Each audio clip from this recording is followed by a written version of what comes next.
Mystery Incorporated, 1963, #1. This is an amazing book. You know, this is Image Comics, I believe within the first year of Image publishing, this book comes out. And so Image, the hottest thing at the time for me, for comics in general, selling record numbers everywhere. And who should emerge from his doing indie alternative comics? Alan Moore returns to superheroes with 1963. This was a big deal, man. Lots of hype at a time of like maximum hype for comics. This was a pretty exciting project.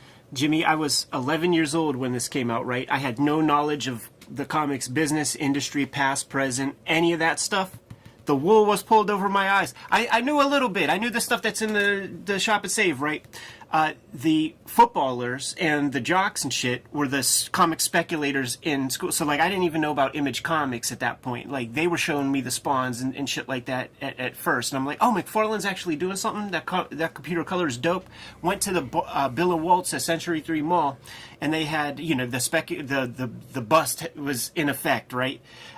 They would have, you know, 10 for $2 Image Comic like grab bags, and it would be all your B-lister titles and stuff. There would every one of these issues was collected in there, and when I grabbed it, I was and pulled out the 1963s. I was like, you know, I have Overstreet guides that talk about all of these old companies.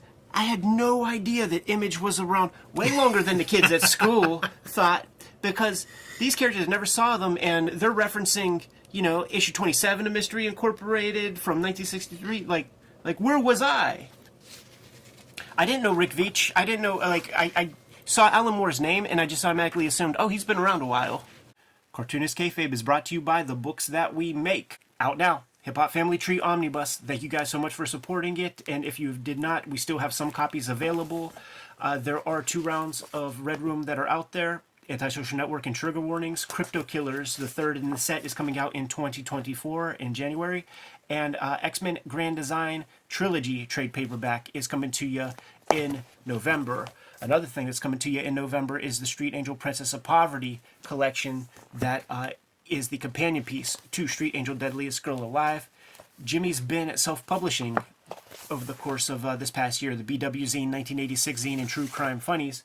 And, of course, Hulk Grand Design is out there on the stands, but not for long. Now that we are done paying the bills, back to the video.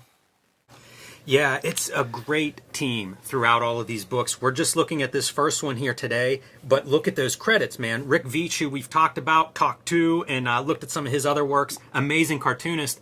I don't know that I would have read Brat Pack before this, so this could have been my first Rick Veitch. Dave Gibbons, obviously, I was familiar with Watchmen. He's doing the inks here. They're a really nice pair. Their art together looks great. Don Simpson, who we looked at recently with Megaton Man, doing stellar lettering. And now Marvin Kilroy, I don't know him as a colorist. And Murphy Anderson is mentioned in the letters column of this issue. So I think this is fake shit right here. I think it could be. Which brings us to what this whole series is. What you're describing, Ed, of like, I didn't know Image was around in 1963.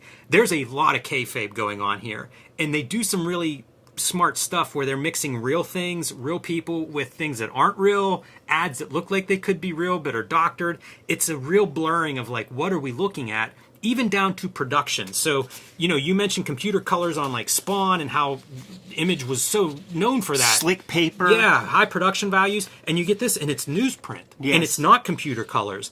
This blew my mind. This was one of the first things that I would look at and be like, it's all deliberate. These are all creative choices as to like the production part, the paper stock, the color, like all of this you have control over. And they were using it for this effect that just kind of changed me a little bit. You know, reading this, it was like you rewired part of my brain to think about making comics differently. Up to this point, what making comics meant the lines you drew on paper. Right. After this, it was like, oh, it's everything. It's the paper you choose, it's the binding, it's all of these elements. Yeah, that is the stuff that is less obvious, and the stuff that is obvious when you're trying to do this kind of pastiche. These guys are perfect for the job.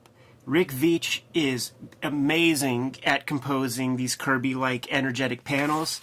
Alan Moore is fantastic at the hyperbolic verbiage, and the stuff that he gets in the dialogue balloons really rings true to like the Stan Lee Marvel kind of pacing and dialogue. One more guy worth mentioning is Steve Bissette. So if you look, if you look at like the trademarks and stuff, it's more Bissette and Rick Veitch. Bissette's not doing the creative work on this particular book, but part of the creative team of like those three, I think, came up with this whole concept together. And we'll see him on, doing creative duties as we progress through the series or as you look at other issues. But kind of a genius concept, Absolutely. Especially in the context of like what 1993 comics and Image Comics looked like. This is amazing. So I don't think it. I don't think anybody will be confused that this is kind of like the Fantastic Four homage team, and that's consistent with the rest of the 1963 stuff. You'll see sort of primo era Marvel homage characters. Yeah, and of course 1963, kind of the beginning of the Marvel Universe. I think that's all very deliberate and referential. I like some of the tweaks, like the electric guy instead of the Human Torch. I like that guy. I like how he looks. Like the way he's colored is really cool. And even the energy, the way he's drawn, I like a lot. I think visually he works well. You mentioned the Murphy Anderson, and he was sort of, I don't know if he owned the color separation house or he was very closely tied, and I know his son had some connection there as well. They use some interesting screens for these colors, like that blue on your electric guy, where it's like a bunch of parallel lines. You would see that in like First Comics. So some of the seps would be that way, but I always sort of make note of that whenever I see that. You still get the same 25% cyan or whatever, but you're just not using dots. Yeah, exactly. Yeah, it looks like even the magenta plate with the energy effect around him, the orange part. Even that magenta plate is the horizontal lines, at least in that panel. Yeah. It's like how they achieve their 25%. They get so much stuff in here in this, first issue or this singular issue. You get the origin. You get a little bit of stuff from all the characters, so that we see their power. We get a good tour of their little facility. The one thing that I think would be amazing if there were more of these comics, Neon Queen. I feel like you could spot color that neon and really make her look alien on these pages, and that would be kind of neat. But it's very pleasurable, and partially for those references, and also because this is an A-list team of creators that are really bringing some witty stuff to it. Jimmy, with all we know that's supposed to transpire at the end, and the fateful issue that has never and will never be drawn, it's like they gave it to us at the very beginning, bro. So much to love, Ed. Single panels. I love he's reading a comic that's set in this universe. I love Neon Queen's her powers as she drifts, even the eyeball, like the drawing's even changing. And then the storyline that we're looking at here is this character that's like backing through, oh man, what's the device is like the maybe window or something, the maybe machine is what this guy's coming out of, and he's walking backwards, and it has to do with this time paradox stuff. Fascinating, really cool, like sci-fi stuff. Again, going back to source material being Fantastic Four, those sci-fi elements are something that I think the best Fantastic Four stories have, and that's what we're seeing here with that guy coming through the time machine. And you notice he had a bow and arrow. Very, very important. We certainly plan on continuing to look at more 1963 comics. And, there's a big reveal with that guy. So after they have their first little altercation with him, whatever you want to call it, now they're on the hunt for him. So this gives us the opportunity to see more of the Mystery Incorporated lair. Maybe he planted a bomb in this incredible looking train that you see in one panel, we'll never see again. Yeah. But they did that work. It's great. This train's gimmick is this is how they can get across country real fast. So then you have to imagine that they've built a subterranean train that only they use. Right. That's some Elon Musk shit. Maybe he has that. Could be. Could be where he got the idea. All the fake stuff, too, like the page of text that you see there, this is highlighting like the future issues that are going to come out from 1963. So real stuff, but within the context of like what we think of as like, Stan's soapbox and those kind of pages of checklists of what else is coming out. So again, mixing in fake and real and highlighting some of the creators. Chester Brown gets that orange box, is about Chester Brown. And he's going to be inking a story or a couple stories, but that box is talking about his real comics and talking about Drawn and Quarterly and Peep Show and Dirty Plot and Yummy Fur. Like, what is this book? Alan Moore with his, like, it's not just on the comic page. His Stanley hyperbole. Talk about wild. Who should drop into the stifling, steamy 63 sweatshop for a visit the other day but our old friends, awesome Andy Warhol and swinging Salvador Dali. So great. Great guys both. So great. And that blue box, Ed, you mentioned to, this guy's carrying a bow and arrow and we know big plans. That blue box is what is those plans. That's the announcement about the annual, the 1963 annual that's going to, man, talk about the comics that never came to be. Like, it's one of my dream comics, damn near the top of my list, if not number one. Kayfabers. After Image Grand Design, maybe you draw that one? Ooh.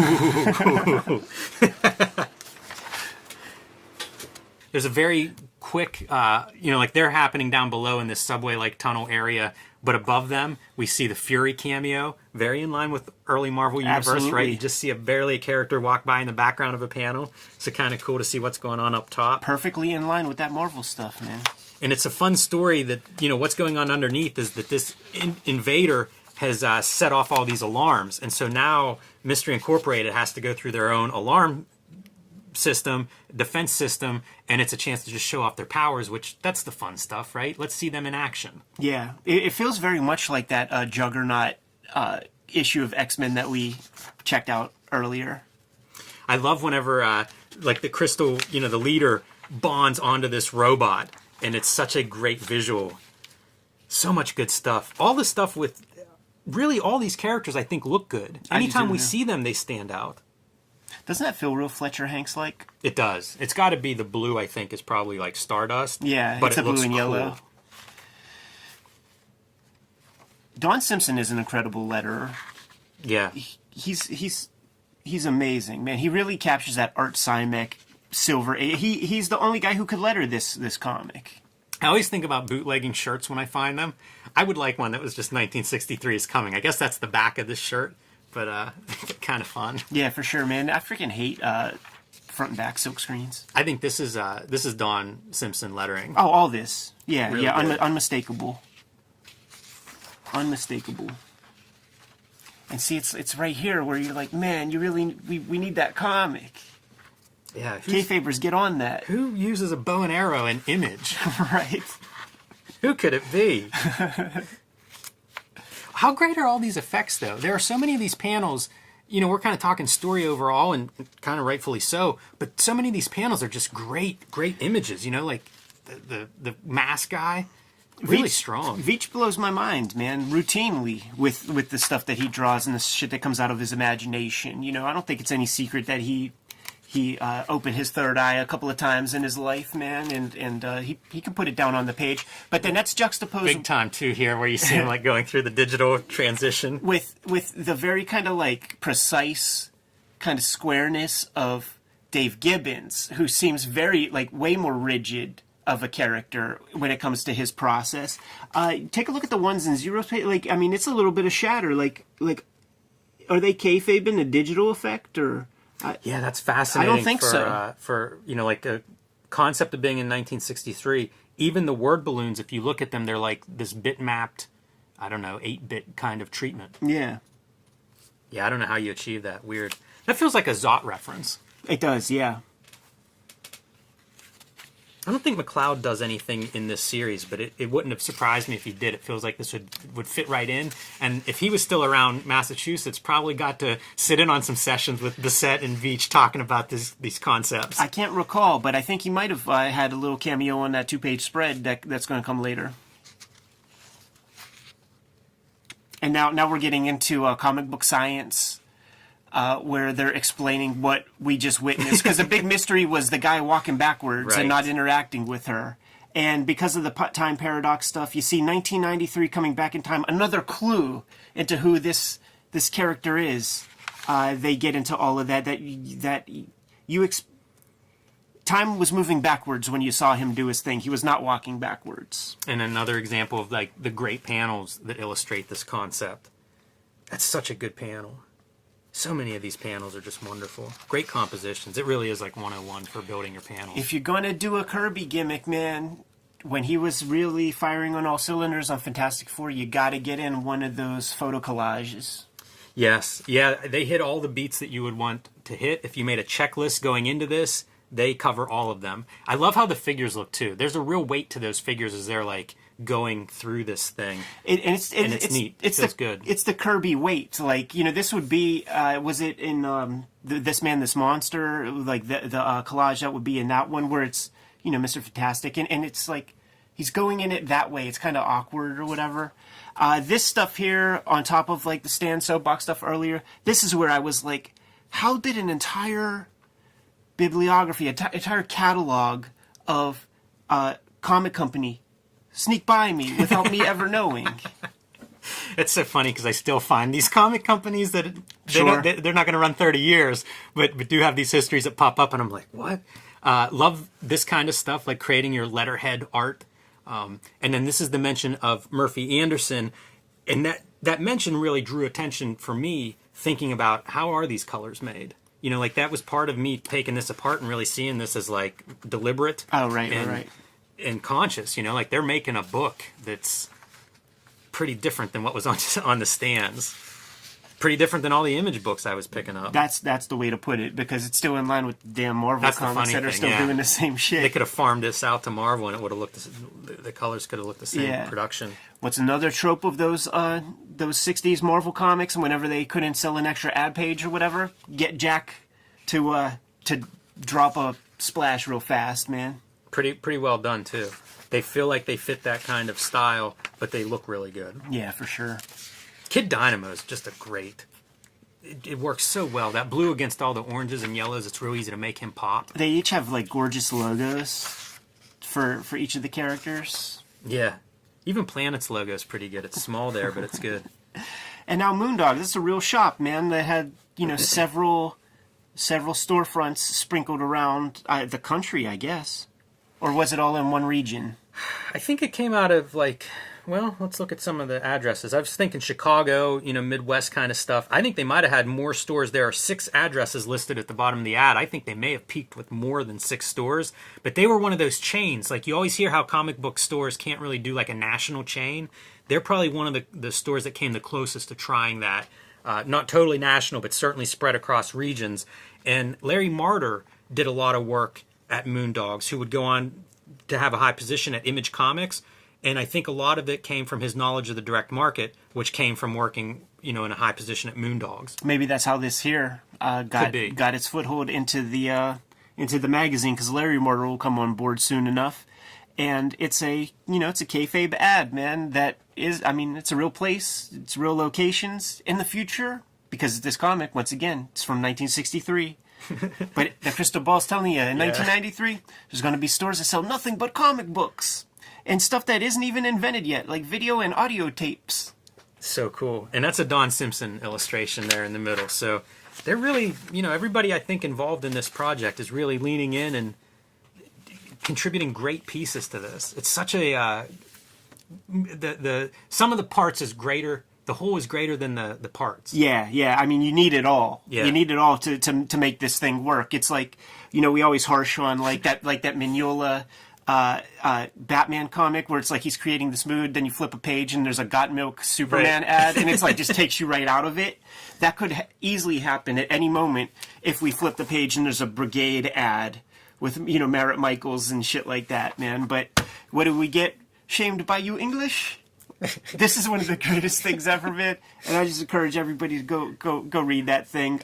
There are so many good details. Language Institute method. What you got to do, though, man, is like if you're certainly sitting next to somebody, wait till they're taking a drink when you start reading some of this stuff out, man, because there will be liquid all over the television set or whatever. Yeah, very fun. And if you look at the address, it's in the state of MY. I think that's made up. I think so, too. Such good details.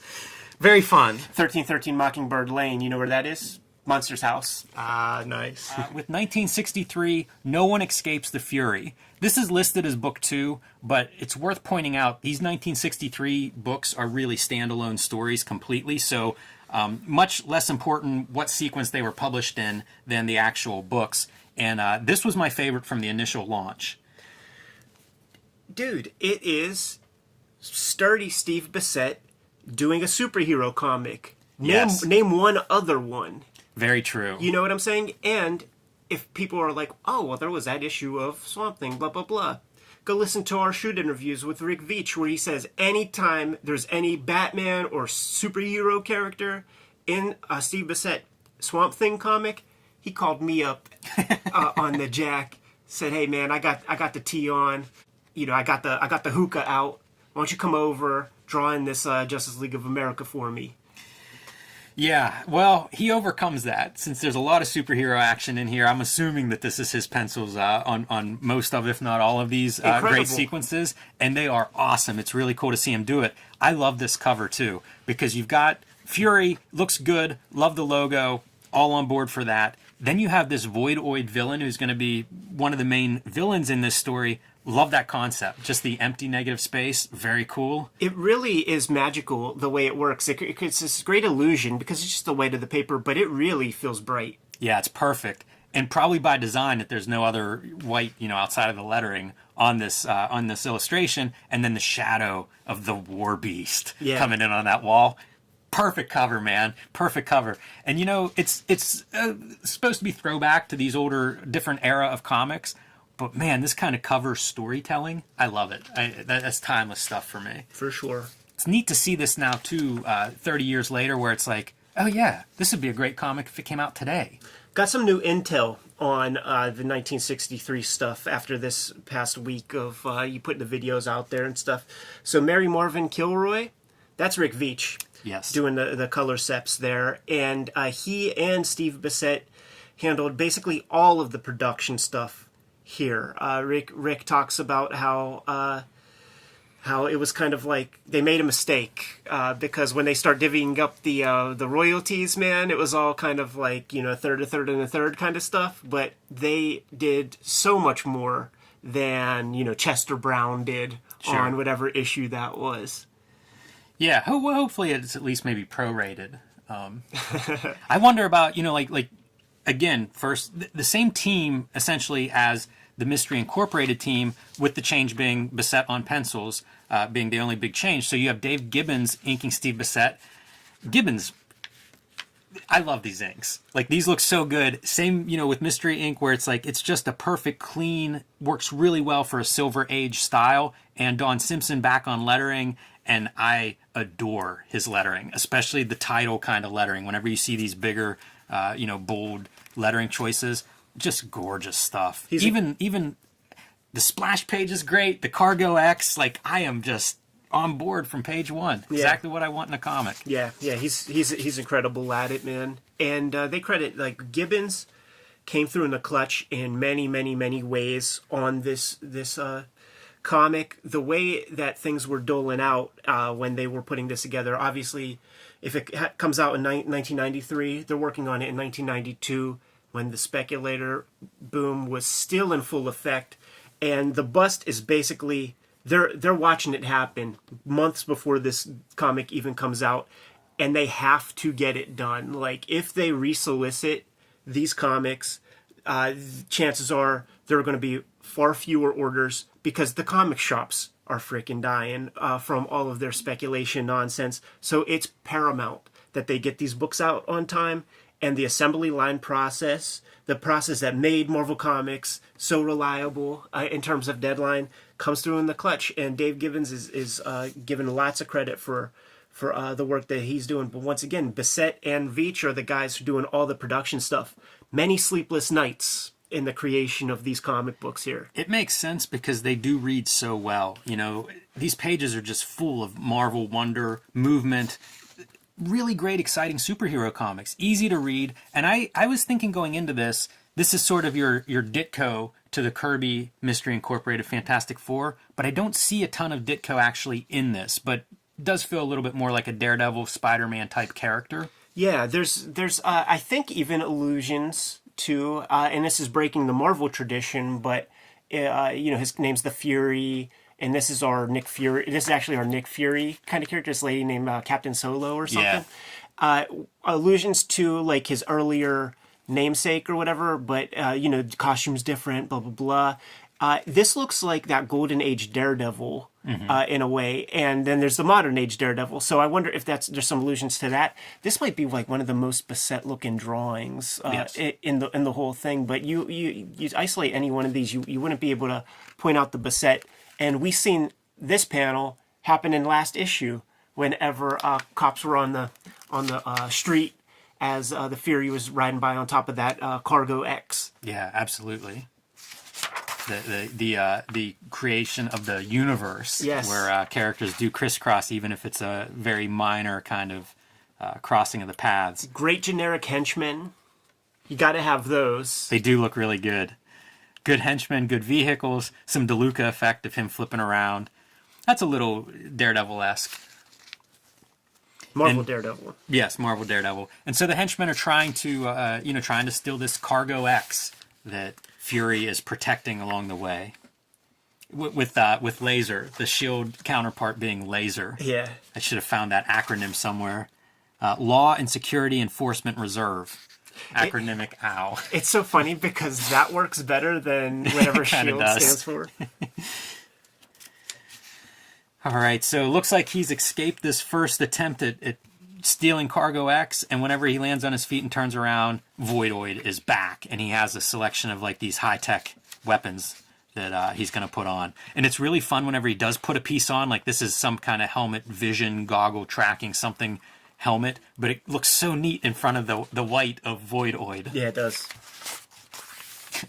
Funny ad, own a nuclear sub, and the text is about like a Soviet nuclear sub that they're selling off. Yeah. What's the one thing? Controls that usually work. Over 1,000 feet long. It's so good, man. And there's your badass Void, helmet on. Almost looks like some kind of brain thing sticking out of that helmet, and then his high-tech gun. And this is, I guess, what he's seeing, his Predator vision. Good wireframes. Very cool, man. Great page. Love this page. Wonder where all the original art from this series went. Yeah, good question. This also looks like a Steve Bissett drawing. Like, there's so few, like, definite, like, Steve Bissett marks. But this guy, he would have been drinking radioactive beer with Nuke Face. He looks like one of those dudes. Yeah, for sure. I love it with the breaths coming out, to try to make it look cold. And I think that's what you get from a guy like Bissett, a really thoughtful storyteller where, it's not enough that it's a block of ice or we tell you in a caption that it's cold. Like, how do you draw that? And you see it everywhere. Little bits of steam coming off of all these parts and pieces as they're trying to thaw this thing out. Lest we forget, Steve Bissett comic. Indeed. Better get a dinosaur in there. Hey, Steve, what do you want in your superhero comic? I have this Oi. War Beast design. Oi, Steve. Love this kind of thing of like the giant eye opening. Very cinematic too, something else that I think of with when I think of Steve Bissett. But you're right, this is such a great panel and perfect for him. Or at least my impression of him. Shades of Tyrant to come. Yeah. So Fury's involved in this battle. We're cutting back and forth between Cargo X and what's coming out of Cargo X, which we know to be War Beast, and then dealing with Voidoid and his high-tech weapons, and where did those come from? Pretty funny, has a device that projects out multiple versions of him. This is a funhouse mirror kind of thing. Do you know which one's real, and you're punching through the wrong ones? Yeah, man, it's some Bruce Lee Enter the Dragon gimmicks at the end there. And here we go. Another shadow of the War Beast. Damn. That's a pretty good payoff splash page, right? And a left-hand splash. So if you're flipping through this, you typically see the right-hand pages. You don't give away that big money shot. Yeah, it's good, man. And once again, Don Simpson's so great at capturing the Artie Simek kind of lettering style and stuff with his titles and shit. But this is very Don Simpson lettering with the kind of like broad kind of middle piece to the letters, but then it kind of trails off at the edges. Like, that's very Don Simpson. It's very pop art too, especially in the context of like the magentas and yellows and the blue of the War Beast. It just is so bright. Yeah. And I'm impressed with Bissett's ability to do this Silver Age style where it's like a little bit of indication of building sells us on a city. It's the right amount of detail for all of this. Yeah, once again, that there's Dave Gibbons' hand in there a lot, and I'm curious what kind of choices he was making in the process. Like I've seen a lot of Bissett, well, not a lot. I've seen Bissett pencils before, pretty loose, up for interpretation. He's worked with some of the greatest inkers in the business, so I don't know how tight he ever got. Yeah, it's hard to tell. It would be fun to see all of those, like any of the stages of development for this, because I think if you don't look closely at this work, you can dismiss it. It's an homage, it's satire, it's a throwback style. These are good nuts and bolts storytelling, well drawn. This is a nice comic. It's a very restrained Steve Bissett too. It is. We've done a shoot interview with him where he talks about abhorring the square, abhorring the rectangle, and you have to, like, he's never made a comic like this that was rigid on the grid. He's always, from his student days at the Kubert School, he always played with page format, and now he has to abide by Kirby Ditko panel borders and panel structures. Maybe this made him hate the grid even more. Yeah, it's possible. It's not like he went back to the grid after this. It's not easy composing inside of a square. It's a very hard design problem. Yeah. Yeah, and it's fun as you go through. Like, I was just admiring the composition in this panel and how strong it is with War Beast above him. No tangent lines. The two figures are separate. Really great stuff. And at this point, Fury's darkest moment, Commander Solo shows back up with her own high-tech guns. Just in the nick of time. And this is that Silver Age touch. This is something you'd see in Spider-Man. Fury has to call home, owes his mom a phone call, and this is where we see the history of Fury, is that his dad was the superhero who is no longer with us, and his mom doesn't know that he's picked up that mantle and would hate it, fearing for his life and well-being. So makes up a story about being sick, and that's why he sounds, flustered however he sounds here, and it's great. He's trying to wrap up, and his mom's still talking to him. You see the claws coming in, and he's like, I gotta go, Mom, I gotta go. Very important storytelling piece right here, man, because you might have saw that Voidoid earlier. He had that kind of, his shape is very specific. Not too far from this right here, man, and keep a look on that shirt. It's very important storytelling stuff. Also, here we have our Alan Moore, Erzatz, Stan Lee dialogue, and to us little kids that were buying this fucking comic, he's calling out at this time what would have been kind of the trinity of Fantagraphics books. Gregarious Gary Groth, Kissable Kim Thompson, which I'm sure Kim fucking loved. Dreamy Dan Clowes does 8-Ball, Perky Pete Bag, Hate, Love and Rockets by Glamorous Gilbert and Hunky Jaime Hernandez.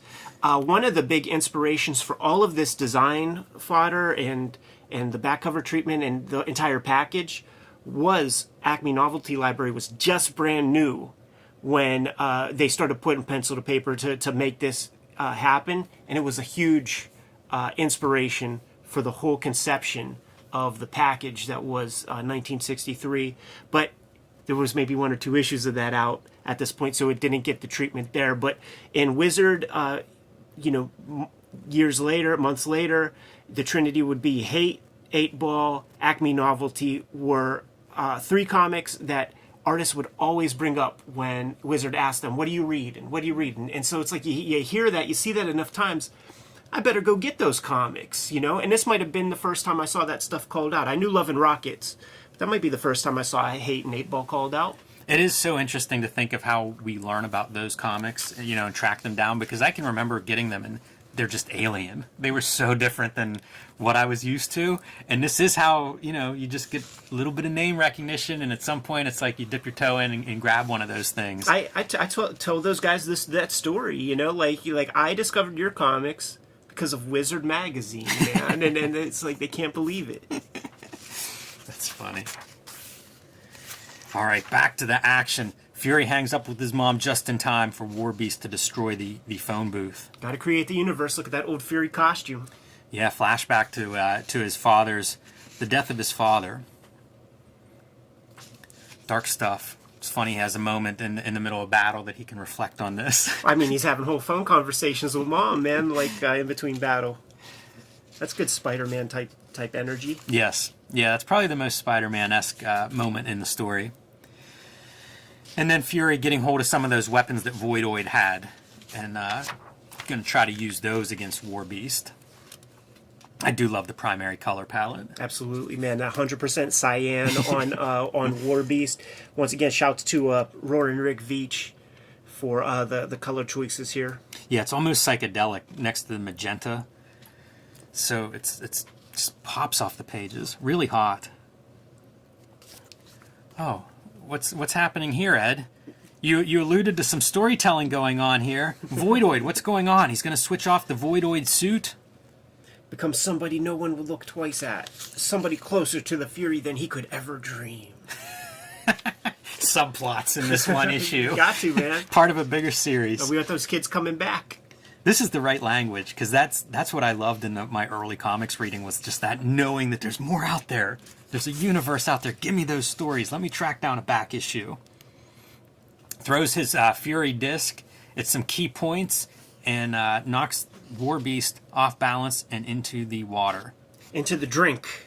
And apparently that's enough. Look at that amazing Titanic right there, man. Just like, 10 little slash marks. Total with the brush. Cartoon shorthand. Love the shadow on the water. We often point out water, how different artists approach these things. Man, if you're not into the art side of comics, you must listen to some of our detail, some of the stuff that we note. They do.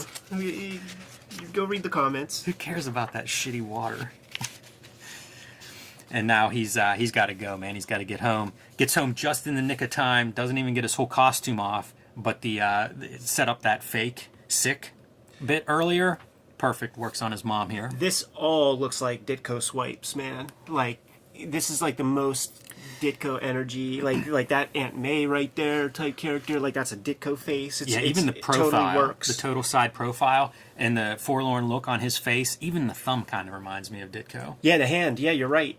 Another Moondogs ad. We pointed this out. Moondogs being one of the big retailers at the time. Kind of a spot on, in the future, you can get your comics here. I wish comics had those kinds of ads. Check that out. Look at the 1960s ads. Fabulous Fury fan page. Fabulous Fury fan page. Amazing. Love it. Love that it's like motion. There's motion in that logo design, and his character, the figure, just continues on that motion. Yeah. Brilliant. And more of these fake letters, more of that making the package, making all these details. Really cool stuff. They were in such a crunch time when they were putting these together and needed to hit those marks that Rick Veitch would get a phone call from Alan Moore, and Alan Moore would kind of breathlessly read all the Stan Lee hyperbole and almost transcribe it over the phone because they could not wait for an envelope to come across the pond to then transcribe it and get it into this state so that they could print it. I think this kind of stuff really benefits from having a team because you can build on each other. There's brainstorms and fragments of good ideas that aren't fully formed. And if you have a team of creative people and competent people, they can add to those pieces. One of the plugs that's in here, they're plugging a couple of Bissette's works. So Taboo is listed in here, which imagine if I'd have got hold of Taboo in 1993, I don't know, man, I might have gone blind. But Comic Book Rebels, the book of interviews, is also in here, and I think that's noteworthy. We talked about it in the Wizard episode where we saw it listed. That's a book that I haven't seen or read, right. But interviews at the time with a lot of the, influential creators of the day who were really doing some different stuff and pushing in some different directions. So good to see those plugs. Sky Solo, Commander Solo, the lady from Laser, from Melinda Gebbie, Gebbienko, who would go on to do Lost Girls, would probably be one of her big claims to fame. I think he might have even been collaborating with her on that at this exact point. Yeah, I think it was being serialized in Taboo at the time, plugged on the previous page. But I love that pinup. I think it's really cool, and it's fun, the Stranko reference, obviously. Yeah, captures that energy, but also has the Trina Robbins old school Wonder Woman cartoonist type vibe to that face. Yeah, all good, man. All good on that pinup. This is very Marvel-esque in terms of pinups, filling in page counts. Swipe any drawing in 1 minute. Feels like that's a minor dig at some of the artists of the day. Yeah, sure. I mean, listen, cartooning tradition.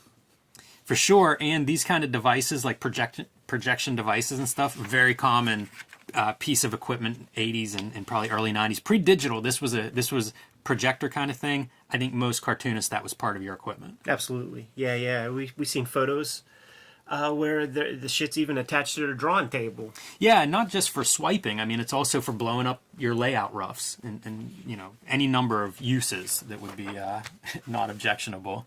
Although I'm not against the swipe, but some people are. And ending on another great "Must I Lose My Mind" Great ad. colors, like that green. So grotesque. That's your skin shade if you would have got Taboo around this time. It would have been. Incredible comic. Very fun comic. Really cool that it stands on its own. You know, if you're watching this at home, I was surprised by comments of like, I've never seen the 1963, never heard of it before. I take for granted sometimes, like, this certainly sold quite a few, you know, few 100,000 copies when it came out. So a big title by today's standards for sure. But you can find these and they stand on their own. So if you come across a copy of 1963, any of the issues, grab it. They're really awesome reads. Yeah, absolutely. I'm going to continue our 1963 coverage today, Jimmy, with a Captain America analog and whatever Hypernaut's supposed to be. And a great image to ring in this very sort of perfect, pitch perfect 1963 Marvel Comics homage. I love it, man. I love this cover. I'm delighted by this series as we have been rereading them. You know, if you're watching from home and you're unfamiliar with 1963 and you come across an issue somewhere, pick it up. These things are self-contained. They're very satisfying. I've been reading them in the evening, like before I go to bed, and they are just fantastic reading, and they're beautiful. You know, I love the design. I love the homage to the Marvel stuff, but they're not, this is not a Mad Magazine parody of early Marvel. These are cool characters and really good stories. And this first USA Ultimate Special Agent story, one of the best. Oh yeah, I think it might be my favorite of all six of them. Some inking by Dandy Don Simpson on this one, and he's got a heavy hand. You know, like it looks like Don Simpson drawings completely on top of the Roaring Rick Veitch pencils. I like this part too. The first two issues, Dave Gibbons inks over Rick Veitch and then Steve Bissette, and it looks fantastic. This issue, we're going to see Rick Veitch. There are two stories in this issue. Yeah. So the first one, USA, is drawn by Rick Veitch again, but Don Simpson on inks, which gives it a distinct look. The second one is Chester Brown on inks over Steve Bissette, and I think this is a brilliant thing that they do. If you had the same creative team, the books would really feel like, they're supposed to be different books, but they all feel and look the same. Right. By switching up, put a different inker on it. Suddenly the book has a different flavor. Right. And it really complements the idea of this anthology of like, these are different issues that came out in 1960, different titles, different characters, different creative teams. Switch up your inker, sell that lie. Make it look different than the other issues. I'm in love, and have always been in love with Dandy Don Simpson's hand lettering, man. And we're seeing it on display here. He does the lettering on the regular strip. Seeing these forthcoming ads for these future comics, how could you not want those things? And this is formatted like those old, what is it, Tales of Suspense or whatever, where it would lead off with a Captain America story. The ones that I have, the second story, the B story, would be a Nick Fury, Agent of S.H.I.E.L.D. story. But maybe the Kayfabers will tell us what Hypernaut is. Yeah. Because we were talking off cam, like, yeah, what's that supposed to be? And don't let the horse get ahead of the cart. This is a cool story because, as you guys can see, it's Double Deal in Dallas. It's 1963. How do you not, like, you just connect the dots. You can almost see Alan Moore's, the gears turning in his head.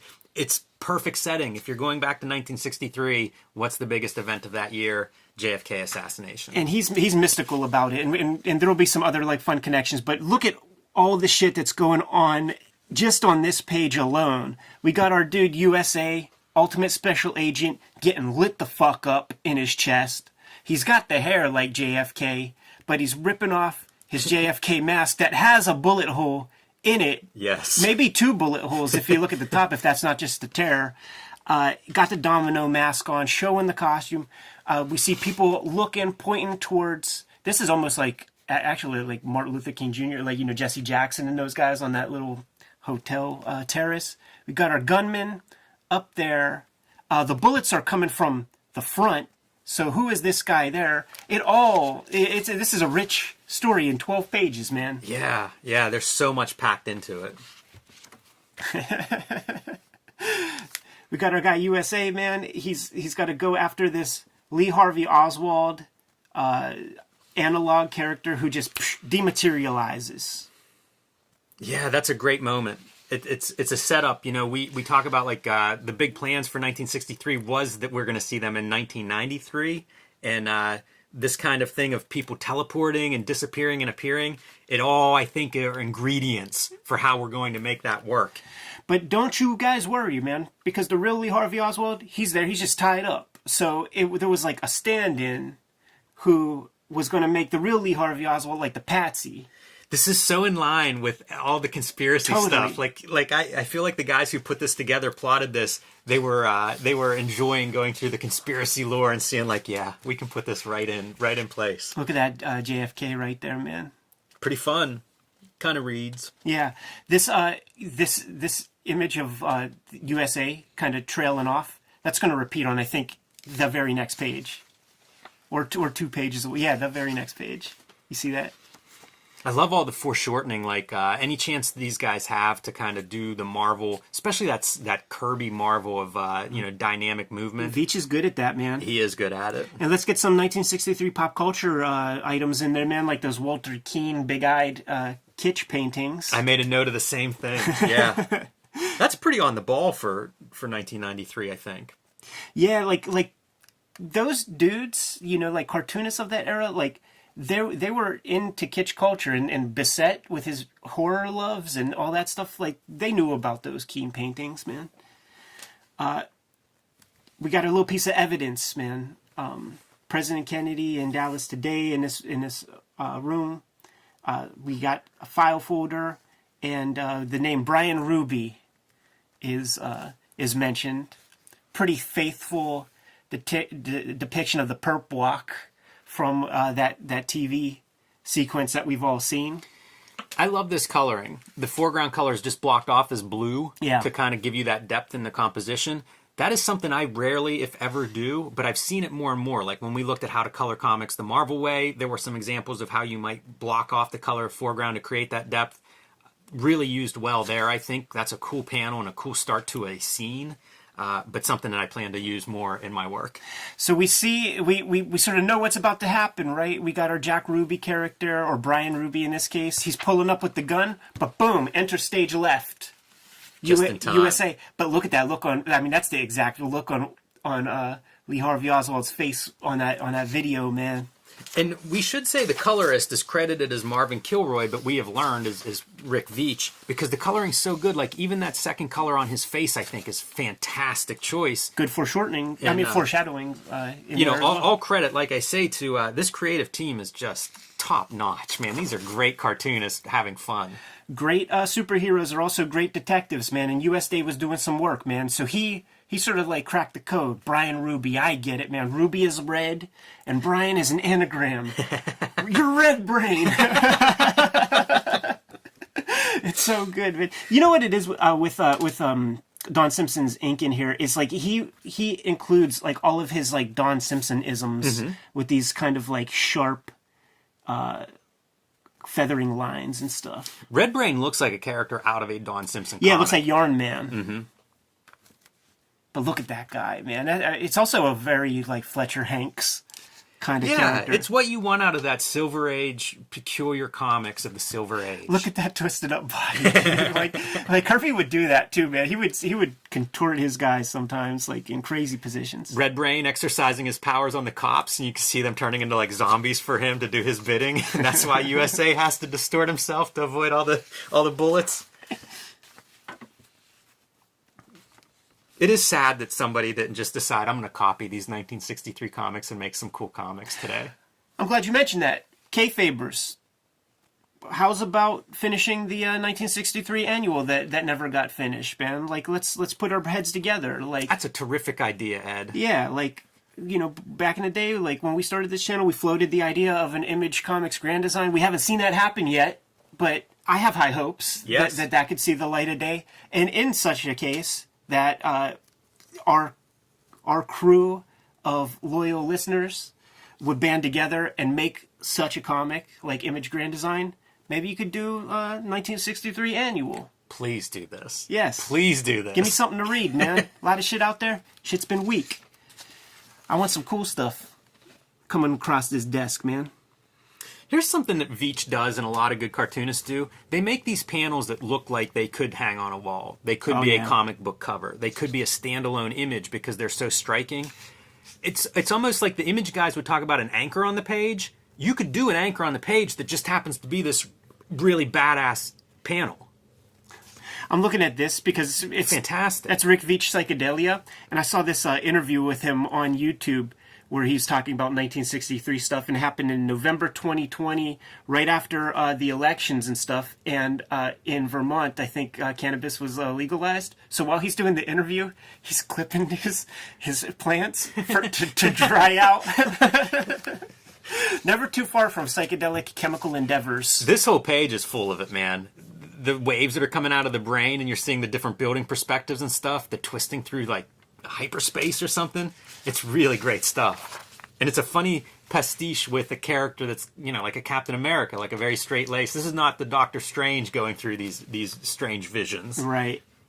Oh yeah, the other conceit with this guy, like we know that there's like the super soldier serum with Captain America that makes him, eternally youthful and stuff like that. Our guy USA, he's got to take pills, man, to kind of like retain his youth. And he's the same age as Captain America. So he was there in 1942, fighting the Nazis. But it's, 20 years later, if he doesn't take these special pills, he starts to get withered and crusty. So that's like a cool, little addition. Oh, wait, go back one more? Yeah. So Osborn here actually helps out USA, returns the favor, and we learn that that's not actually Osborn. Yeah. That's some sort of impersonator. But why? And he says, "You'll sleep better if you never know. Farewell, comrade." And he disappears, leaving behind a newspaper from 1993. The answer's right under my nose as you look at the tip of his boot, pointing to the 1993 on the newspaper. Yeah, so you Kayfabers that are working on this 1963 annual, important clues. Yep. Important clues. There it is, right under his nose. 1993. More of the mock ads that just make this so sweet. And this is where where you see the 1963 annual discussed in this column. Whenever we talk about it, this is where we get most of our information about it. There have been stories over the years, but they're plugging it from the beginning. Like that was part of this concept. And you see, what I learned from this editorial is that Jim Lee was going to do the 93 characters, the Image characters, but apparently Veitch and Bissett would be handling the 63 characters. So we looked at like Savage Dragon versus Megaton, where you have two artists drawing their own characters interacting. Right. Imagine this, man. Amazing. Imagine this. That would be incredible. Jazzy Jim Lee. Yes. And Alan Moore gets into this whole thing about at this point he's just a very promising strand of DNA because he hasn't been born yet.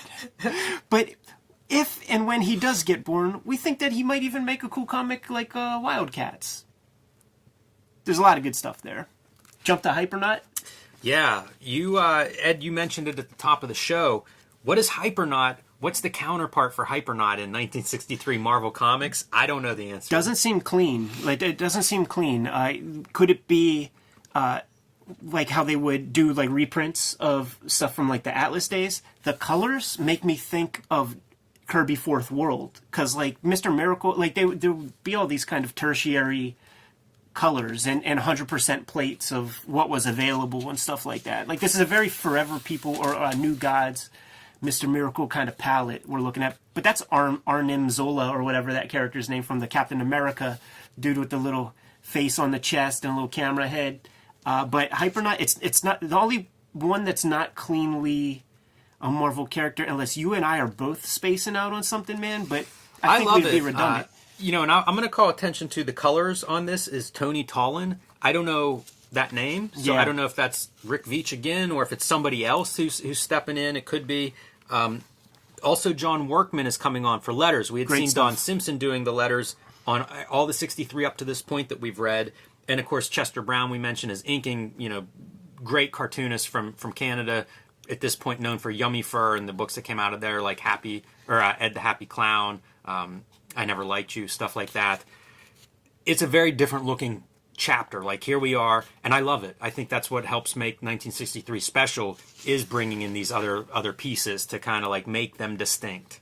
And this story is real fun to read, very distinct. I don't even know exactly, how you would describe what Hypernaut is. Right, yeah, like this is, it's almost even like a Charlton. Like, I would say that this is steeped far more in Steve Ditko than Jack Kirby. I think we could agree on that. Though the villain, like the big monster, is kind of Kirby-ish.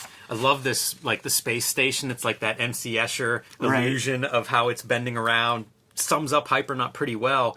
And, he's this being, like you get the little recap of who he is and stuff. He's this being that's just like Data. Like, he can exist in these different bodies. If something happens and his body's destroyed, assuming that he extracted his being out of it, he could put that in another body, as we're going to learn. But this is a trippy, fun comic. Sturdy Steve Bissett, Kubert School student, and I think that this little creature right here is like Tor's little companion. Look at this thing, man. This is like the lead up to like an important video game boss, and that's like the reveal. This would be like a full motion video, and then boom, you start to play the game right after you get this sequence. Yeah, this is a really cool character design and concept. Yeah, the lighting sells it so much, man, with like the onion ring fingers and stuff. And that top left panel, you'll see what he's sailing by, what he's flying by, are different Hypernaut bodies. Right. And so you see like a really tiny one there in the corner, but also these giant beings. That's a fun concept, the Hypernaut concept. But yeah, this villain monster is a great monster. That's what makes me think when you say, like the old Atlas monster comics or something, that makes me think of those. Right. I love the cross sections too of, he seals off some chamber. Hypernaut seals it off to kind of keep distance between him and the monster. And the monster comes around the cross section, where we start to learn that he's this extra dimensional being. Yeah, which is very important for the overall 1963 story. We need to play with time space a lot in order to get to the conclusion that's never come, but the Kayfabe community will come through. And that's pretty much what Hypernauts, like this whole strip is about, is just selling us on the extra dimensional aspect of this universe, man. Got a good Kirby-ish collage piece right here. Somebody said that, was that one dude, Jace, who owned the artwork, man, to the last Mystery Incorporated page that had like a big collage image, and said, like, I don't even know what was all pasted up on that paper. Some color and stuff in the original. He had the original version. He owned it, yeah. And was talking about that collage being very rich. And you see that throughout, like even with the lettering stuff that's pasted up, where it's like clipped from something or it's music notes. I would love to see all these originals. Totally. I'm sure they were all really special. I was reading this, and I didn't remember all the particular details. So like as you read this, Hypernauts just gets destroyed by this monster until like all that's left is the little head that this monkey character is clinging to. And I'm reading it like, man, how's he getting out of here? What's his plan? Because that's the thing. Partway through, he's like, he has a plan, but his plan, he gets destroyed. Right. And that's where we see, the origin of like, oh, okay, put me on another body and I'll be good to go. Yeah, man. That's like a thumb drive. That little cue ball. Yeah, I bet a lot of this comes out of Alan Moore looking at consciousness, because that's something you can read in interviews, him talking about, like, where do ideas come from? It's weird that, like, 6 people get the same idea. So I imagine that this comes out of some of his interests. Yeah. Sells us hard on these fake letters pages. Yeah, it's great, the mix between what's fake and what's real. So, in some of these places is where you'll get to hear plugs for, the collaborators, the people that are working on this and what they're actually doing, what you can find. We mentioned it in past issues, things like Taboo and Spider Baby Graphics and Miracle Man. It's amazing what these guys were all working on. Unmistakable Steve Bissett pinups here, man, with his own inking. He's got these, like, very quick strokes, bold strokes. Queep. The monkey name. Pretty interesting to see Hypernaut and Queep interpreted by Bissett, where he's doing the finishes, Yeah. compared to what Chester Brown brings to that story. I love that too. The fact that you can kind of look through a book like this and see these different interpretations, even though it's the same artists playing a little bit of roulette as to how they match up and how you get a totally different end result. And here goes Dandy Don Simpson, man, doing his Kirby-ish kind of image, man. I really like his drawing. I love this crazy bold brush. Like, it makes me wonder, like, is that one stroke, or are you doing two strokes and then filling in some blacks with some of this stuff? Yeah, anytime you see that feathering, it's pretty easy to add that stroke. Like each of those points is going to be a different moment of the brush touching. So Yeah, if it's I'm looking feathering at that. back, I'm looking at like these boots, Yeah, yeah. man. I'm looking at the sort of shadow on the arm, like the leg. Like, I don't think you get that well run brush stroke. You're playing with stuff.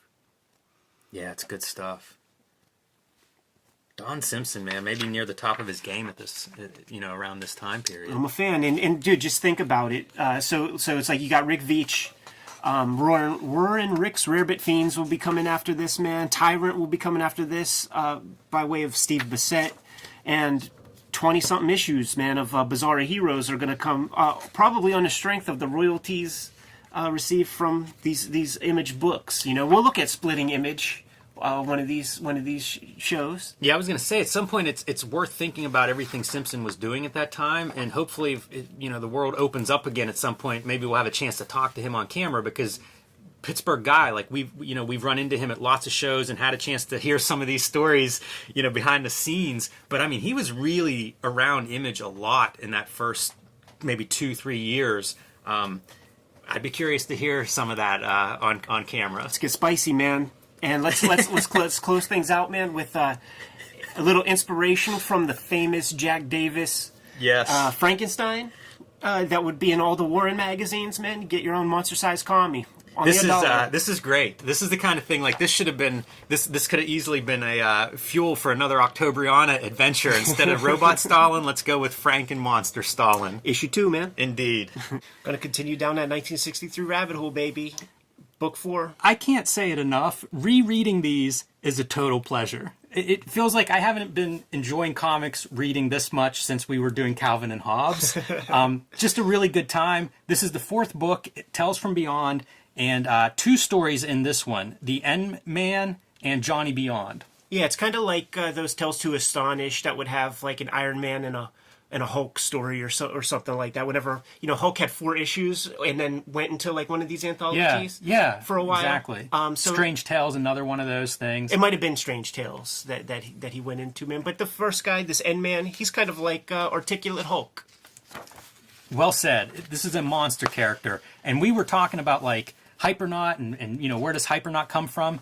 Well, I found some digging whenever I was looking this up, and one of the sources is a Japanese movie from 1958 called H-Man.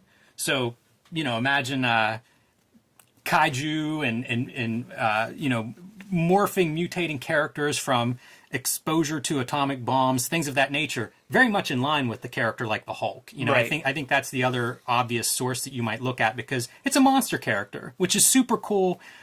And one of the creative team bonuses of this, it's Alan Moore, Steve Bissett, and John Toddleben getting the band back together we know them from Swamp Thing, of course. These are dudes who made monster comics and made great monster comics. They're reuniting to make one here, and that's super awesome. And Ed, I have a little bonus for us. So first up, Sturdy Steve Bissett sent us a package this week. This one is to you. This is the Fearless Fury, one of the Image ash cans. We've looked at a few of these in the past. This is Bissett's pencils, along with a little bit of information about this one's for the Fury, which we had looked at previously, but that is for you, so enjoy. Awesome. Thanks, Sturdy Steve. And this is the N-Men. So same kind of deal where he's given us some behind-the-scenes stuff, how this comes together, early N-Man sketch. This is pencils with lettering, and then inks. That's so sick. So pretty fun to be able to compare these things and to see like where changes are made. We've talked a lot about Dandy Don Simpson doing this really amazing lettering, so you can see there's your pencils, there's Don Simpson going in with his hand, you know, putting some of his spin on this thing. And then whenever you get to the back, that's where I get that reference for, you know, H-Man being a character that is referenced at least in the early stages of planning this character. So you get a little bit of the behind the scenes character sketches and designs as this evolves, and Comrade Cockroach, who we're going to see in this issue fighting N-Man. But kind of a really awesome piece. This is their process for making this. Step one is Sturdy Steve frantic-like transcribes notes from Affable Al's incoherent raving over the phone. And then he pencils from those notes and sends those pencils to Alan Moore, who then writes a script. So they were working Marvel style to, you know, again, really get into this 1963 kind of production mode. They were being very true to that part. Yeah, it's very cool, man. And, you know, seeing those pencils from Steve, and once again, Steve, thanks a lot for these ash cans. That's a super pleasant surprise, man. Very, very cool. Yeah, I guess I should have that, you know, compare those. Yeah, compare that. Pencil page to the finished piece. Because I'm taking a look at, you know, Toddlebin's contribution, right? And the first name that comes to mind for me is Chick Stone when it comes to the inking. It's this very, very bold brushstroke. It's a brushstroke that we've never seen from Toddlebin before, and there's no evidence of those super bold lines in the pencil. So, you know, this is in line with, you know, a Chick Stone or you know, one of those sort of heavy-handed inkers of the day. Yeah, I love that you say that, Ed, because you can even see it like in the textures of the denim on his shorts. Is those old comics had that quality of these like blown out lines a little bit. It's almost like Toddlebin is doing an ink approximation of the dot gain bleed of old newsprint comics. Really cool. I think it's worth calling attention to the pencils that Bissett's producing and then giving to his inker, because this is what you would see in older penciled comics. You know, you see some John Buscema pencils or something like that. It's like, here's all the form, here's the composition, here's what you need, a light source, and then like the inker is a very talented illustrator. Put your mark on it. You know, do finished art. And that has changed a lot. You know, now where you see like every crosshatched line is now drawn and I want you to trace those. This is much more of that more traditional style of drawing comic art where it's like these different, you know, your penciler is your storyteller. Get in the information you need for that and then hand it to your finisher. And I don't know if there's a better finisher than John Toddlebin, so give him some room to make decisions and just stand back, because it's going to look good. Noteworthy, we had mentioned Tony Tollin, who's doing the coloring here, whether he was a real person or not. He is a real person. Started out as an assistant to Tashiana Wood, who colored a lot of the Swamp Thing stuff that these guys did. Went on to be like DC's primary colorist in the 80s, doing most of their cover colors. So guy with a big resume in comics, and happy to kind of fill in that gap in my knowledge. That's super cool, man. Like the cover colorists, like they had a little extra piece, man. I think about like the whole history of those DC cover colorists, man, and they would really stretch that 4-color process. So N-Man is on a mission into the shimmering zone, they call it. Yeah. This is such fun stuff. This is totally that sci-fi kind of thing in the atomic age of comics of like, yeah, this is just a forbidden no man's zone kind of place to go, and that's what we see here. Parachuting in. Well, he's got a parachute on. Right. That was the superior, the army officer's plan was for him to parachute in. He does stuff his own way once he gets into the mission, and that means dropping in without the parachute because he doesn't want to give away where he's coming or let people have any shots at him on his way down. Yeah, especially if things, you know, there's Metroids. There's Metroids on that planet, man. You don't want to give up your location to them things. Yeah, these guys are great too. Is anything alive there? So he's inside of this zone-like area. Says it's like walking underwater, and this comes back again to his monster-like characteristics. Imagine an insect, right? You hear how insects can lift, 10 times their body weight. They can withstand all this stuff. He's sort of like that. It's almost an exoskeleton that's around him. Makes him uniquely suited for these kinds of super dangerous, would be deadly to a man missions. All of these creatures, man, these like extra creatures are so cool, man. And I'd like to compare the pencils with the inks on that stuff. I mean, we don't necessarily have to do that here, but I bring that up just because like Toddlebin, like on Swamp Things, would add a lot of little frogs and stuff. But you can clearly see, man, that Bissett is bringing all of that to the page here. Yeah, super fun stuff. And here comes our villain for the issue. the Comrade Cockroach. Gotta remember, man, this is 1963. The Cold War is still in full swing, man. And you know it's a Russian before you even know his name, man, because he uses those words that only Colossus would use in the X-Men comics. Yeah, that's funny. Wonder where Alan Moore's pulling those. I can't imagine he's referencing Colossus to get that stuff. Little Chris Claremont. You would see that word so much. Yeah, and you can see reference to the transformation experiments demonstrating Russian scientific superiority. Again, reference to a Hulk comes to mind. The scientific experiments that transformed a man into N-Man. Yeah, and it's, you know, there's the space races in there too, man. Like, you know, this is the Sputnik version of... And you see the little footnote. Sea Tales from Beyond number 110. That's the stuff that'll swerve a kid. Archival Owl. Oh, I loved it. And it's right in line with, you know, the Marvel comics I was reading would have the same footnotes, and you could go back and find those issues. So it was like, this is a whole world. This is such a, like, when Kirby would do this, I would just eat it up so much. It's to me, it's like the magic of comics. Like, you got your dude sinking, you got the hand, and it's like, you know, this viscous oatmeal type liquid that on this planet solidifies, and they sell it with the textures really good, you know. Repeat this panel, but have acting with the dude in the back. Yes. As he splits, and then just that fist, you know, flexing your muscle, just cracks that. That's hard as hell, man. That's such a dope little piece. I'm pretty sure this is where Fast and Furious got it for The Rock to flex his way out of an arm cast. That would have required me to see those movies. I like this character design quite a bit too, and I think this comes from some initial sketches for N-Man. The cockroach character design. So kind of cool to see how that stuff evolves and how you get these kind of characters. And one of the great things with a monster comic is that you get to fight monsters. Right. You know, you get to have a couple of them, both heroes and villains. Good colors on them. You know, one cool color, one warm color. Yeah, and contrast again with the villain being those secondary colors, being a purple instead of being a red, yellow, or blue. Yeah, these feel so much like not just the Silver Age, you know, superhero comics, but some of the reprints we have seen of like the Jack Kirby and Steve Ditko monster comics. They're silly, they're simple, you know, great shapes and relatively basic stuff. Like set it up so that we can see some action and you're good to go. Yeah, you know what? Well said. And just even the art style of this stuff, this is like the Dick Ayers ink jobs on Kirby's Atlas stuff.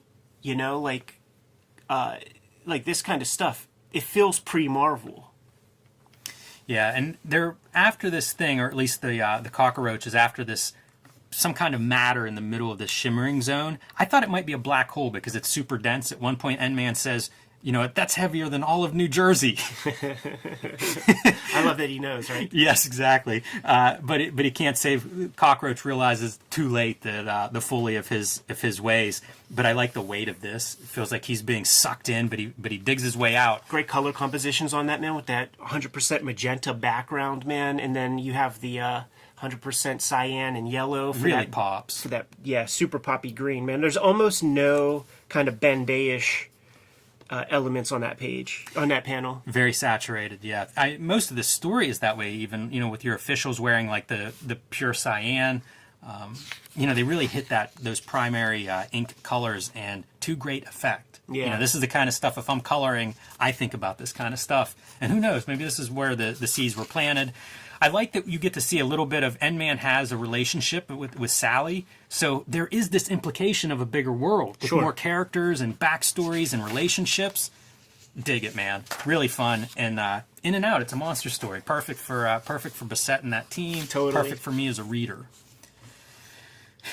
Mommy's Commie. Red Fink custom monster ad. Feels distinctly Rick Veitch. You know, you think about that issue of Ninja Turtles that he did with the Rat Fink people and stuff. Yeah, and also like Berlin, Gulag, Cuba. It's the little details. It's that era. And I think, you know, I think that whenever we interviewed Rick Veitch and Steve Bissett, they talked about how much they were responsible for kind of the packaging and coming up with all these ads and stuff. So if you see Rick Veitch in this, of course, you know, like he's all over all of these pages. And also, I mean, like it's so appropriate for the era too, man, because there would be those like Big Daddy Roth like shirt, you know, that were designed by like Robert Williams, you know, like did all the little designs for the little T-shirts that you could order. All right, so diving into the next story, Johnny Beyond in Flipsville, and Jim Valentino coming on board to pencil this. Inks by Steve Bissette. The lettering is Roxanne Starr, and coloring again is Tony Tolan. And I mentioned these creative teams because I think they do a good job of making it look like you've got a bullpen turning this stuff out. Yeah, for sure, man. The lettering is really cool. It looks like some kind of like a template. Yes, it's stiffer. It's much stiffer than like Don Simpson's more, classic style. Yeah, but it would fit that. You would see those comics that would have that kind of like rigid quality. Like, I think there is a way to set the Ames guide to do like these like thinner straight up and downs, and maybe that was even applied, man. Because it doesn't look just like bare hand. If it is, man, Roxanne's got super tight control. Yeah, it's really close to a font. Yeah, I can't tell you for sure that it isn't. Sure. But story at hand. Johnny Beyond is certainly a Doctor Strange-esque character. I think there are more elements. I see some of like the Charlton, like Dr. Graves. You know, he's this beatnik mystic character. There's so much good stuff in this story, man. Because like Alan Moore totally captures that vibe of these old middle-aged dudes trying to write like hip, cool lingo that their kids will like. Yeah, this is a caricature of certain Stan Lee-isms. There's so much in this one story because like we got this female, right, and she's got short hair, she's got a power suit on in this copacetic beatnik world. Yeah, she seems a little out of time, Ed. Yeah, she's a woman of the 90s, man. She's looking for a fern bar. Like we don't even have fern bars anymore, I don't think. This feels very pop arty to me too. I think they're very conscious of that. You see these panels that are almost Lichtensteinian kind of panels, and I don't think that's accidental. I don't know whether it was in the script or it was something Valentino was thinking, but it really feels like that as we go through. Like you'll see several of these kinds of panels that are just it's a big image of a face, emoting, that kind of thing. They're talking about a call box, man. She pulls out a cell phone. Yeah, it's a peculiar story. They're not that explicit about it either early on. They don't make a big deal of like, she shouldn't be here. Or, this isn't a Terminator time travel story. Right. This is very much something's off, and we all know it, but that's about as far as we can go. And it's in every page. It's in every panel, man. Because like he's talking his like, hip daddy-o stuff. And she's talking about, feminism or... I don't want you to pay for my thing, and she's got a little plastic card with a bird on it that looks like 3D but without the glasses. Yeah, it's great to see the clashes of those two time periods without them totally knowing or acknowledging it. Alan Moore, as an observant writer, is like really good at that stuff where he can almost like clear his mind and put his brain in a place where it's like, okay, I'm a person from the 50s. And like, what would it be like to see 1990s technologies, and like, what would you think about that sort of thing? Yeah, and as they leave the coffee shop, Johnny Beyond's like, "I can walk you. Where's your pad?" Yeah. And she says, "My apartment is next door to my boyfriend." So she's not picking up what Johnny Beyond is laying down, but he's pretty determined. Maybe that 1960s can-do attitude. And they walk to where she lives, and it's his place too. Like he lives there as well. They go inside, and it's not exactly his place because everything is flipped. So he's starting to understand that something isn't quite right. And I like this part when they get into the apartment.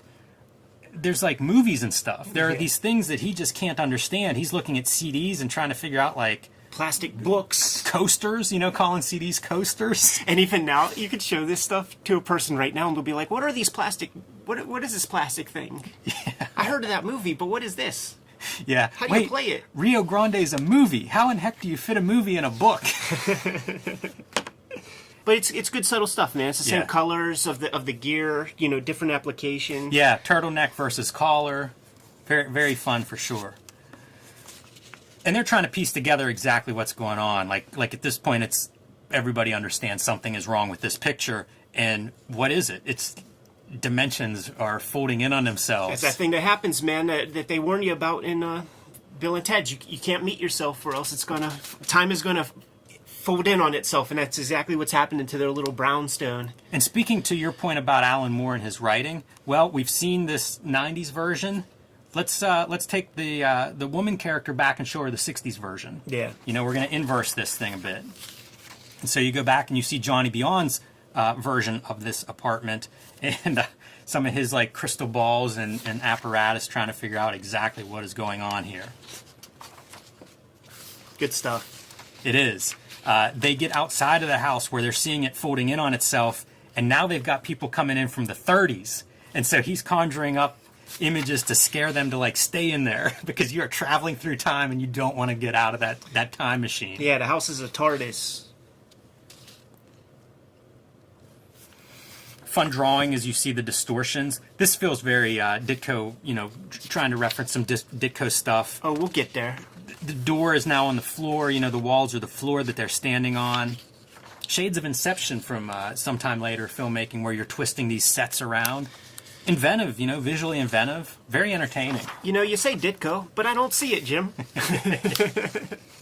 Where did I get that idea? You know there are people that are like, what a fucking idiot. He doesn't see it. Incredible. Yeah, super fun. Hard to believe this is your, like, 12-page story. Right. You know, this feels like a full issue. There's a lot that happens. A lot of ground is covered here. A pretty dense read. I love the idea of the creative team, you know, Jim Valentino sitting down, cracking open his old long boxes, pulling out his favorite Ditko comics, his favorite Doctor Stranges, to try to figure that part out. You know, that's a real fun part of that week's assignment. Yeah, and, you know, you look at this and go, obvious Ditko, but I even see it in, like, this face. No, You know, definitely, it's, yeah. There's a lot of it, a lot of little references to that kind of thing, and I think it's beyond just Doctor Strange. You know, Yeah, it's because his- Ditko's yeah, done a lot of that kind his of astral mystical plane. stuff, Yeah, his astral plane, foo-foo stuff. and ends with him kind of, you know, not a resolution, right? Like traveling through time. Good setup for if you want to maybe send him to 1993 in an upcoming annual. Yeah, man. That's a spot. We gotta play with the time stuff, man. It's very crucial to the story. I love this. This looks like a Bissett inked drawing to me. Yeah. This little piece in the letters page, but also attention to the header for the letters page. You know, Mel from Beyond. I love all of these little I was details. gonna say that too, man. Like every header looks like it's been agonized over in the same way that, you know, Spidey's letter page, you know, kind of solidifies and stuff. And the thing is, like the Marvel stuff doesn't solidify like on day one. Like the things change and then it becomes its like iconic like letters page header. These guys freaking create iconic ones with one shot. Yeah, it's such a world. Yes. I aspire to create worlds like they've created with these 1963 comics and the way they stand alone. I actually talked to Steve Bissett a little bit this week about some stuff, and he was saying like they were getting a lot of mail for this series. So we were saying a lot of these letters are kayfabe, and they are. But some of them are real letters too. Yeah, it's good. Like this is Diddy Schultz from Portland, Oregon. That's got to be Diana Schutz, right? From you know, she's editor-in-chief or whatever at Dark Horse in Portland, Oregon. I feel like that's her, you know? Yeah, maybe.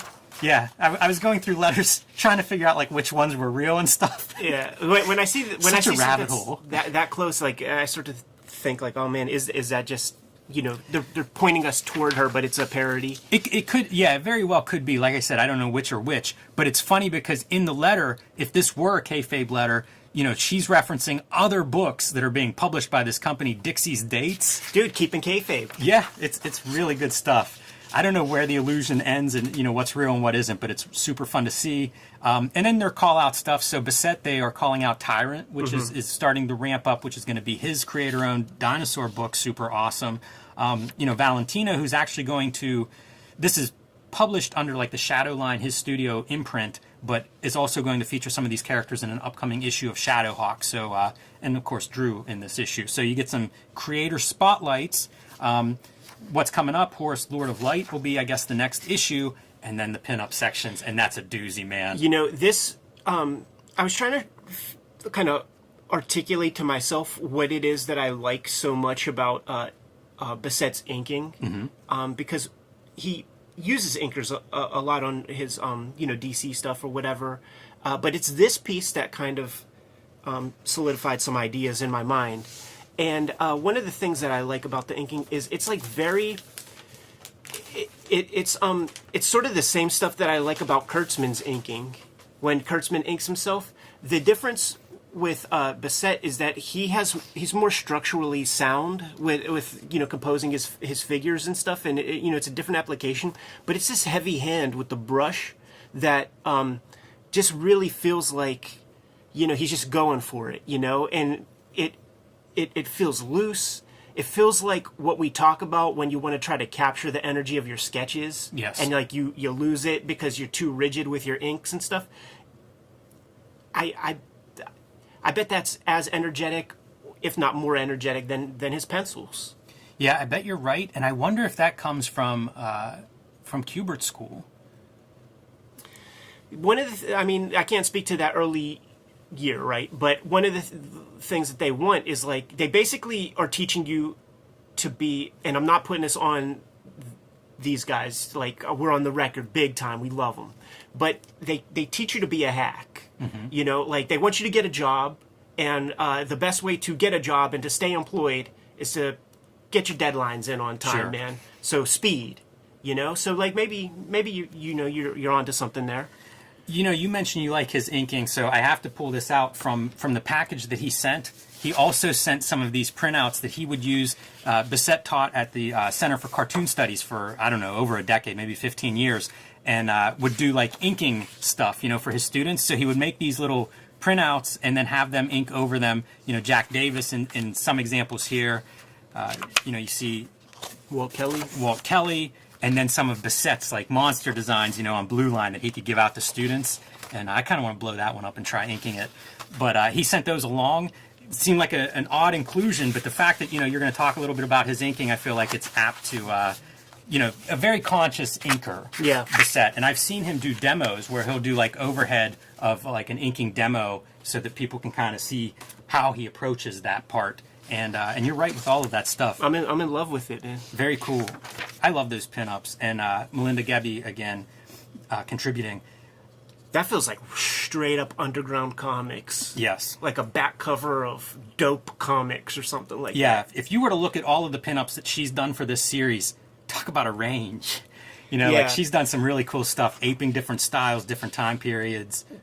Well, trying to like it's her, but like this is her Ditko, but there's nothing that Ditko about. Kinda, but it feels like just like a great kind of underground comics image. Soil monkeys. You know what? This speaks to the those Heroes World catalogs and stuff that Bissett and Rick Veitch, they're on the record talking about, man, we got paid $5 to like draw so much complicated stuff. Joe Kubert got to draw all the cool shit. He got to draw the Superman and the Spider-Man figures, and then we had to draw like complex tigers that reduced down to the size of 3/4 of an inch. We had to create the coupons and all that. So it's like all that education from putting together those dumb catalogs Pays off, man. Soil monkeys. 30 years later or 20 years later. All right, man. So Tales from Beyond, 1963, book 4, wrapped up there. The fun continues. I keep enjoying reading these and rereading them.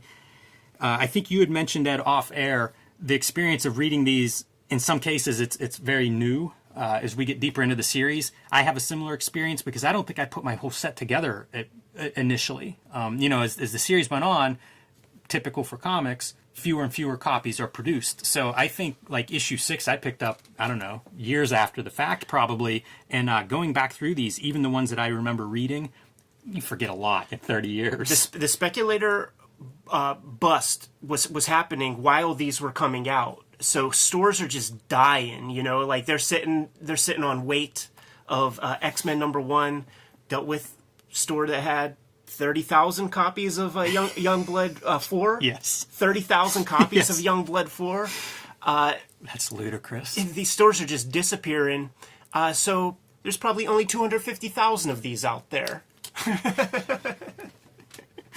It is funny to think that way, but it did occur to me when you were saying that reading this stuff too, I don't enjoy reading series like here's a month, here's a Right. month, especially for something that this works really well together. Reading it weekly is a much more enjoyable experience for me, and it's continuing to be. I'm amazed by these guys' imaginations. They are putting so much interesting ideas into an issue of this. Fantastic. Would you say this is Alan Moore's favorite issue of 1963? It feels like it, doesn't it? Horus, Lord of Light. This is a hero that I think is clearly linked to. I would compare him to Thor. The early days of the Thor. If we were thinking of like what's the comic that this What's is the kind of analog, connected to. Yeah. This happens to be Egyptian gods, rather than your Norse legends. Can we check the cover real quick? Sure. Because I'm going to presume that, though I don't know, this doesn't really look like John Workman lettering on the cover, but they got this bold part right when we're talking Silver Age 1963 comics, and we didn't see this bold dialogue bubble on Dandy Don Simpson lettering, which this is definitely. Well, no, I don't think it is Don Simpson lettering. So I had to call that out because you would see that on the. It's John Workman on the inside, but that's clearly John Workman, and I don't know about that cover. Might even be Rick Veitch. I was going to say, it's always, it's like Veitch could certainly do lettering if he wanted to on here. So maybe for a cover or, running late or whatever. Hard to tell. It's funny as we go through these and we hear from, Steve Bissette and Rick Veitch and Don Simpson and get to hear little details of who's doing what as we speculate on some of these things. So maybe someone will weigh in and answer that question for the cover. But always love to get into the creative teams. Alan Moore, of course, continues writing. Rick Veitch on the pencils. Tautleben doing the ink duty. He had also inked the Tales from Beyond, the previous issue that we looked at. So pretty cool to see Tautleben involved. Cool. And we're going to see a little bit of mention about him and his condition. His eyesight is suffering at this point, and that's documented in this issue. It's talked about. So we'll get into that. John Workman on letters and Marvin Kilroy on colors, who I believe is Rick Veitch. Right. And like I said, I see a lot of the Thor as being kind of a counterpoint to this. I would also think the monster comics of maybe the late 50s, early 60s, as we're going to see some giant gods, giant monsters, giant props as we get into the heart of this story. There's a lot in this comic that makes me think of Walt Simonson. This green monster makes me think of Walt Simonson. And you can't have a Walt Simonson Thor comic without the lettering duties of one John Workman. So that's such a perfect stroke. Yeah, I was going to say, I wonder how much of the Workman points you at like Thor, Walt Simonson Thor. And our main character, Horus, who, son of the sun god, Ra? Is that his lineage? Yes, there's a whole vast mythology that pulls from real world religions and mythology. Like this is probably proto Prometheus type shit, and I'm not going to get myself bogged down with too much of that. What I will say is that the Thor parts where it's like the human elements, freaking love it, man. Egyptologist, right? Kind of the perfect guys for this guy. There's all this stuff, man. Like the idea of like having like incantations, like Moore just like thinks this stuff through. It does feel like this is something that's near and dear to Moore's heart because we do get into so much of that mythology and lineage of these characters and the gods, the Egyptian gods. Kind of cool stuff and not something I see a ton of in comics, although we will see a call out to another comic that does have some connection here in a couple of pages. But yeah, I love this stuff too. The secret identities, the human versions of gods walking amongst us. This is classic stuff that goes beyond just superhero comics. Yeah, for sure. But in terms of this comic, like the first, say, 8 pages will be like your Mighty Thor kind of scenario. And then it becomes an extended Tales of Asgard, but the Egyptian version, probably when you turn the page. Good description. I just wanted to point out the oddity. Several of these early panels, the human panels, feel strange to me. And, I was thinking who it was. Eric Haven is somebody that I think of with some of this stuff. Fletcher Hanks would be a guy that, it's just a little bit outsider. It's the Tautleben finish that makes it kind of extra weird. Yeah, it is very, very weird. And here we go with this gigantic, the barge they call it. But this is where, this is what controls the solar system. The sun up, sun down, and it's a big piece of what these gods manage. And the storyline is that Set, one of the kind of the evil brother, the Loki, disrupts this, gets the crew drunk, and sends the barge off into the night without anybody to pilot it properly, and that's where Horus is going to come in, which is what the kind of the story of this issue is. And it's just going to be panel after panel of more just introducing more and more kind of craziness to the point of like being sort of incomprehensible and just kind of having fun. So there are no rules to this universe. You and I are reading this comic for the first time. There is no other issues of Horus, Lord of Light, even though, you know, there's mention of it. And more is just having a gas, introducing a whole universe of stuff in there, and you just have to let it wash over you for the next 15 pages. If you are into Egyptology, you would love this issue, by the way. Oh yeah, they're going to chime in the comments surely. All right, so I mentioned Toddleben.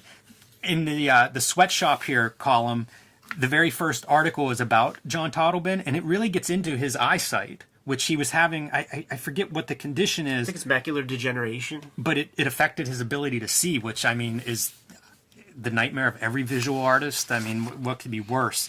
So I was surprised to see that outlined. And then the next item on this list is for another book, Heru, Son of Osir, which is, I guess, somewhat connected to, you know, Egypt gods and gods of Egypt, which is published under Anaya. That was a collective of self-publishers, predominantly African-American self-publishers, a contemporary of Milestone Media at the time.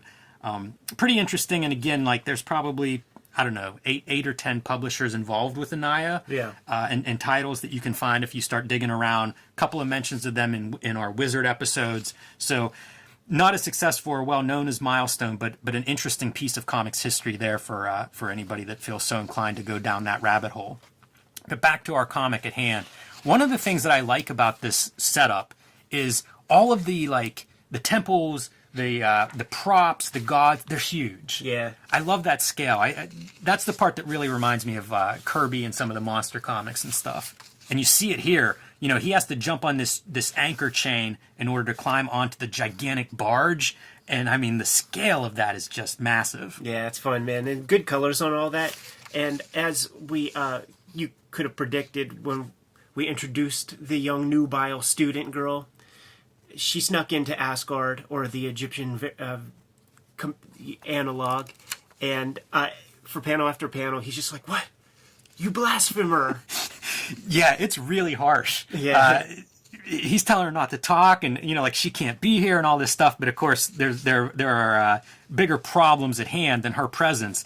Very strange. Some of the dimensional stuff. Like every hour, they're going through some different part of this, the heavens of this mythology, which is pretty cool. Again, I don't know this stuff very well. I think Alan Moore is steeped in it and happy to show it off on these pages. Rick Veitch is the guy, man. Like running Rick, man. Like he can come up with these kind of dreamscapes. Yeah, because look at this. This is the giant snake that has snake heads on both sides, and again with the scale. Like, remember how tiny Horus was climbing up the chain to this boat that is now tiny to the giant snake god.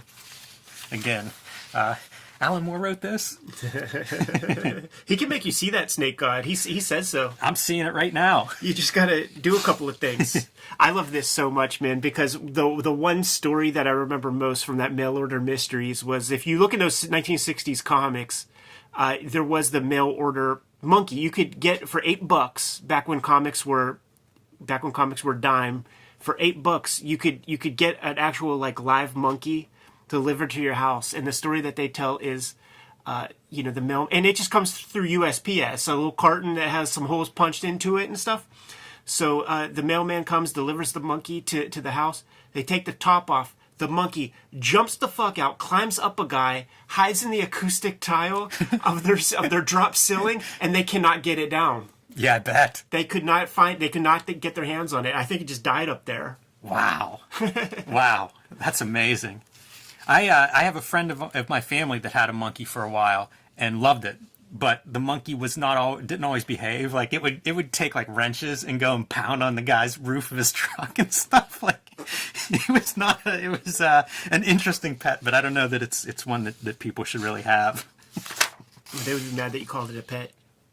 Well, what roommate? I don't know. Son. Demon, I think sometimes. He loved that thing though, man. It was he was very close to it. So continuing our journey, and again, as I said, each hour it's basically another level of these heavens that he has to navigate through. Very strange this concept for this story, I think. And he keeps running into these different characters that they have relationships, histories of it's all the gods. So if you read any mythology, there's a lot of action in those intertwined histories and stuff, and that's what we're seeing here. And at one point, our civilian has to pilot the barge because Horus is off fighting, the various threats that come up, and that doesn't end well. Now she's set upon by werewolves, and it's just upping the stakes. Every 3 panels, the stakes are getting upped more and more. There's think about this is a monthly comic or whatever. All of the heavy lifting that Rick Veitch has to do, designing new stuff on every single panel. Yeah, this one is, it's a whole pantheon of gods that he's working with here, and then the visuals of what do the celestial bodies look like that they're navigating through. And look, it's just okay, there's some big creation and they're so tiny, but then we get even bigger. Yeah, the scale, like I said, it's amazing, and it makes me think of the monster comics. Mm-hmm. Yeah, the scale's incredible. I love all of that stuff. There were, bits of that throughout comics, but I always liked the giant scale. And of course, some of these, Anubis would be one of the more well-known of these god characters. And eventually, he makes it through the night. The ship does what it's supposed to do.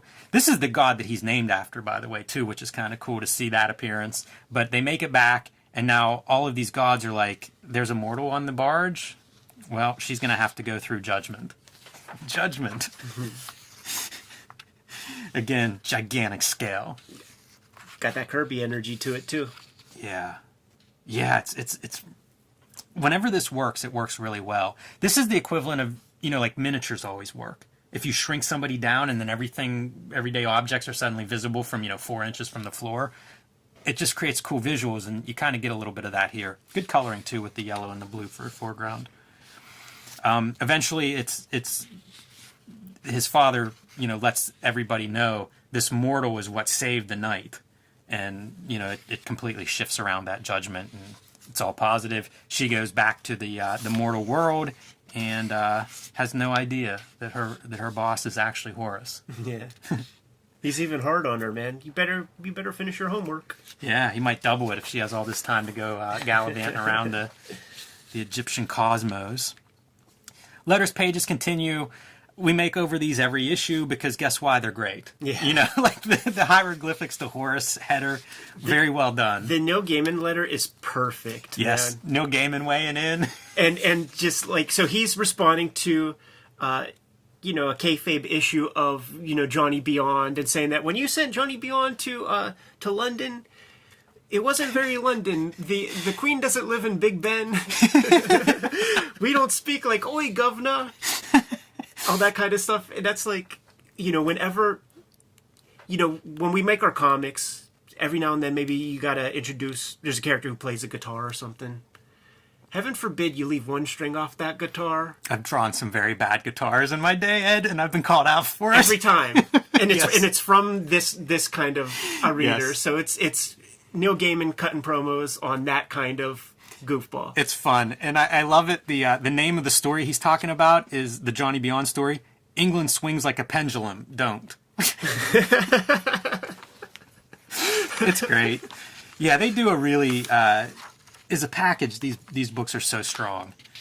We get our bonus pinups in the end. Again, another staple from I think every issue has had these kind of character pinups. So always fun to see. Always looks good, and it's another one in the books.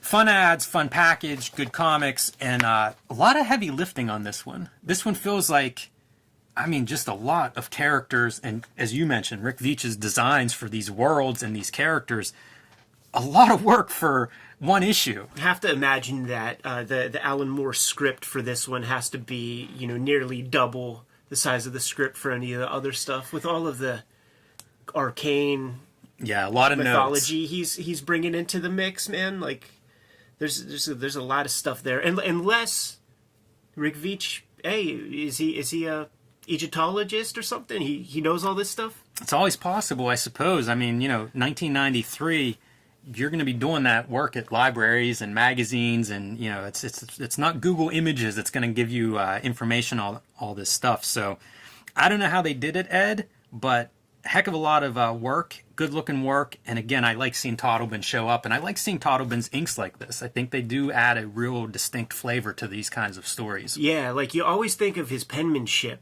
when you think of the Swamp Thing comics, and just like the super tight line. You think of Miracle Man, the stipple with technical pens and stuff. You never think of like super chunky, thick brush slinger. Yeah. And you get a lot of that on display here. And might I say, man, just wanted some shouts to Dandy Don Simpson for doing the lettering and design on that, because I'm a big fan of his lettering, and that's definitely his stuff. It's with a heavy heart that I welcome you to Cartoonist Kayfabe. My name is Ed Piskor. I'm Jim Rugg. And this is going to be the last issue of 1963 coverage, because there's no annual to go along with this, man. Now, Jimmy, 1963, Book 6, The Tomorrow Syndicate. All of those characters that we've established during the first batch of videos we've done, it's all coming to a head in this issue here. Yeah, think Avengers, think Justice League. The titles, the book titles that would combine the most popular characters from these publishing companies, and that's what you got here, a super team. Yeah, I'm glad you brought up Justice League, because we were talking about the Marvel element of the 1963 thing, but like this lettering right here, this is a DC Comics Silver Age staple, where you would get all the characters' names and like that little scroll roster thing. There's no credited letterer this issue. It makes me wonder if it's Dave Gibbons pulling the double duty on the inking and lettering. I'm sure it is. Yeah, I recognize his lettering. And they're going to the main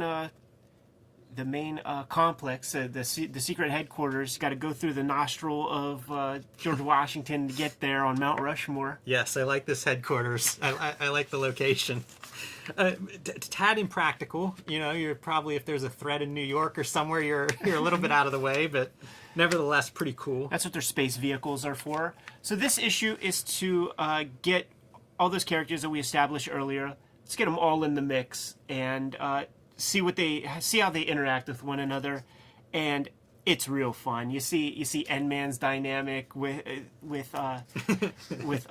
Hypernaut. Yes, and just the way he feels about the planet from Mystery Incorporated. It's Hulk versus Thing. Yeah, with totally. all Steve said, "I love you," but with all the H-Man stuff you talk about, like this is the Hulk Thing dynamic. Yeah, for sure. Some really fun drawing too. Starting with panel 1, I think USA like flipping into the compound, very small, you can easily miss it. That's really fun. But then N-Man's reflection and Hypernaut's like sphere head thing, cool detail. And there's quite a few of those. Like this group shot, everybody's kind of moving around and animated. Really like that part. Yeah, and like the Marvel Comics, like. Fury, he's not a part of the Avengers, man, so they get him in here a little bit, and he'll factor in a touch later when he sees all the superheroes heading out of the city. How about that pose, man? That's a good one. How about the cutaway? I love the cutaways. Rick Veitch is a master at the cutaway, man. Such a fun panel, and such a fun, I just think fun comics when I see the cutaways. Especially the headquarters shots. You used to see those in like Silver Age Marvels, or the Batcave in DC, or the Fortress of Solitude. Like any of those things that showed like the kind of inner diagrammatic parts. Always loved that. Feels like Silver Age staple, that kind of thing. We should have more cutaways. Jim, there's a little bit of. Am I getting ahead of myself? There's a little bit of radiation or something in Manhattan. That comes later. Not getting ahead of yourself at all. That's exactly what's going on. Well, they start with the weapons, but those weapons are giving off some kind of radiation, and that's what they trace back to Manhattan. It's the high-tech weapons that Fury got from Voidoid. This is so good, because this is our allusions to like Rob Liefeld guns and stuff. Yes. Yeah, that's exactly right. Yes. I love their flying ship. Like once they decide they're gonna take off, they have these little green capsules, and like you can see it really good in this shot, the perspective of this ship. I think that's really cool. And even the characterization of like N-Man is this big dude. So you can see he's all like curled, his knees are up against this chest to fit into that little capsule. I think that's a cool vehicle design. So there's some radiation going down in Manhattan, some stuff that's very atypical. They got to check it out. Going below the city streets. They shrink up, and this is so cool. This is like that great comic book science stuff of the Silver Age. They shrink up so much that they start to fall in between the molecules of the sidewalk. That's what you're looking at right there. Exactly. That's a fun piece. And they end up in the sort of threshold of Mystery Incorporated's building. Man, you could see that there's been some issues there. Maybe some of the scuffle from issue 1 of 1963. Anyhow. Exactly. Yes. Mystery Incorporated no longer with us, but our Avengers crew showing up to assess the situation. Yeah, to figure out like what happened to them. They this is part of the Mystery Mile, so it's a little bit outside of the Mystery Inc. headquarters. But once they see the insignia, they realize that's where they're at. And by the way, N-Man has to get his shots in with the planet. Like, oh, is this what the planet works out with? Yeah, lifting it up with one hand. It was established in that first issue. There was that sort of porthole that can go to other dimensions, and there was that guy that came through, was walking backwards, and it was discovered that that was just like a time paradox. You were watching something happen in rewind mode rather than this guy just doing like a moonwalk. Yeah, and good that Rick Veitch handled both of these stories, because he can pull in some of the same visual motifs that we saw in Mystery Incorporated. Yeah. That collage, that Kirby collage homage. You almost can't wait for them to just hop in there and see what the heck happens, right? You know what? Go back one page. It's worth calling out the ad, because this is famous ad layouts there, usually for an artist and maybe even Norman Rockwell sitting at the top of it in some cases. In this case, it's Rick Veitch plugging his self-published Roaring Rick's Rare Bit Fiends, which is Dream Comics. But nice to see this stuff, and I like that the artists who create this series get to plug their stuff throughout. You know, one of the benefits of Image and creator-owned comics, we may take that for granted at this point.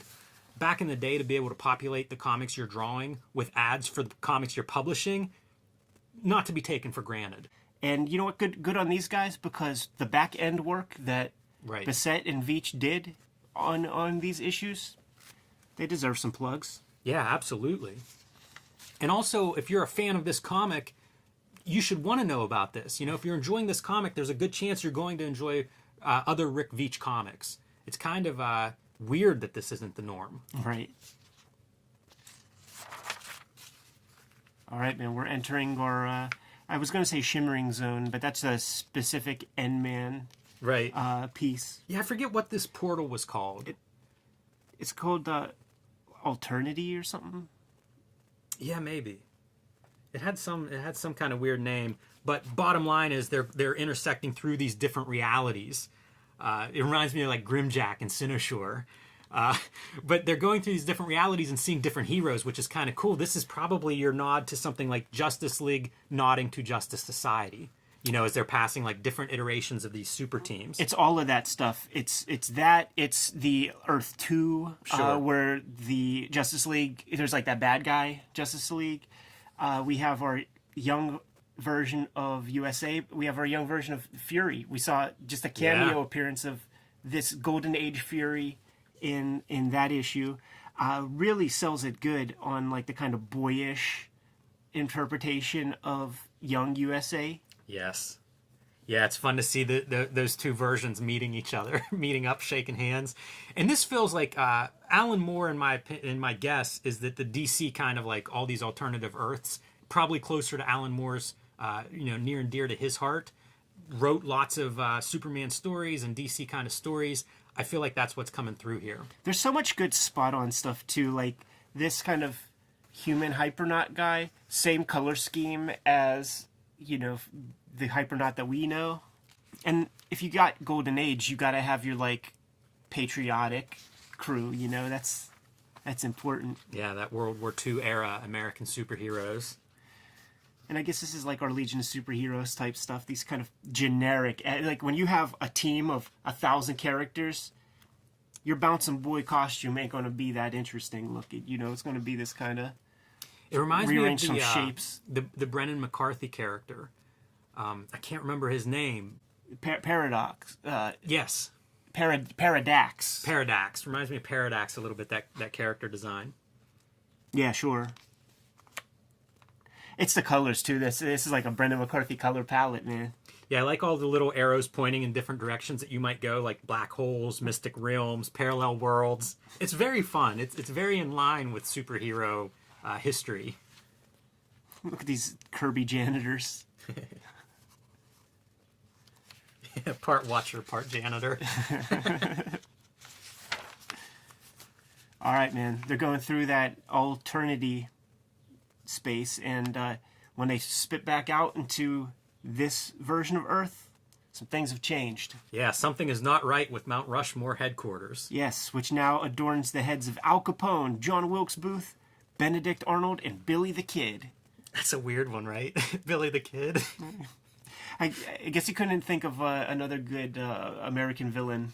Yeah, I'm okay with it. It's just a funny collection of villains. This is a fun little sequence because now we're going to get to see the villainous version. This is where you get the Earth 2, the bad Justice League characters, man. So here's your planet. That's the bad guy planet. A lot of Russian. By the way, your wall hangings are Genghis Khan and Hitler.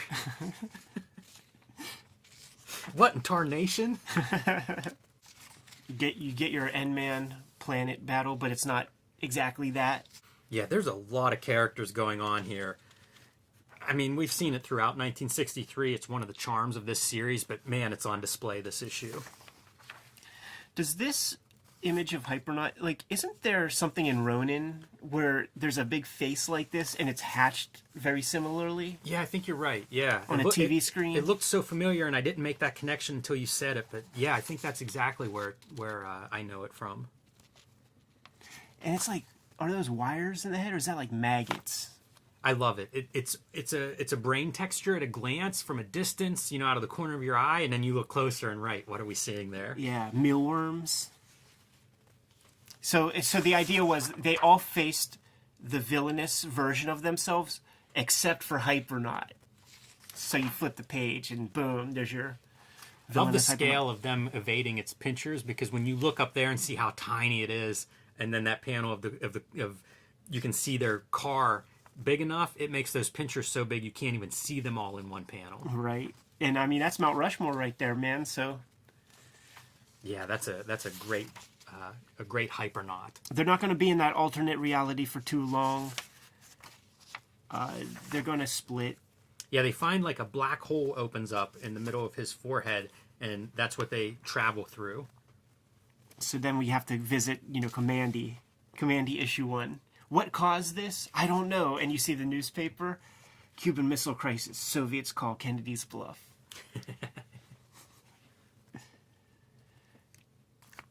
And here we are, that fateful day.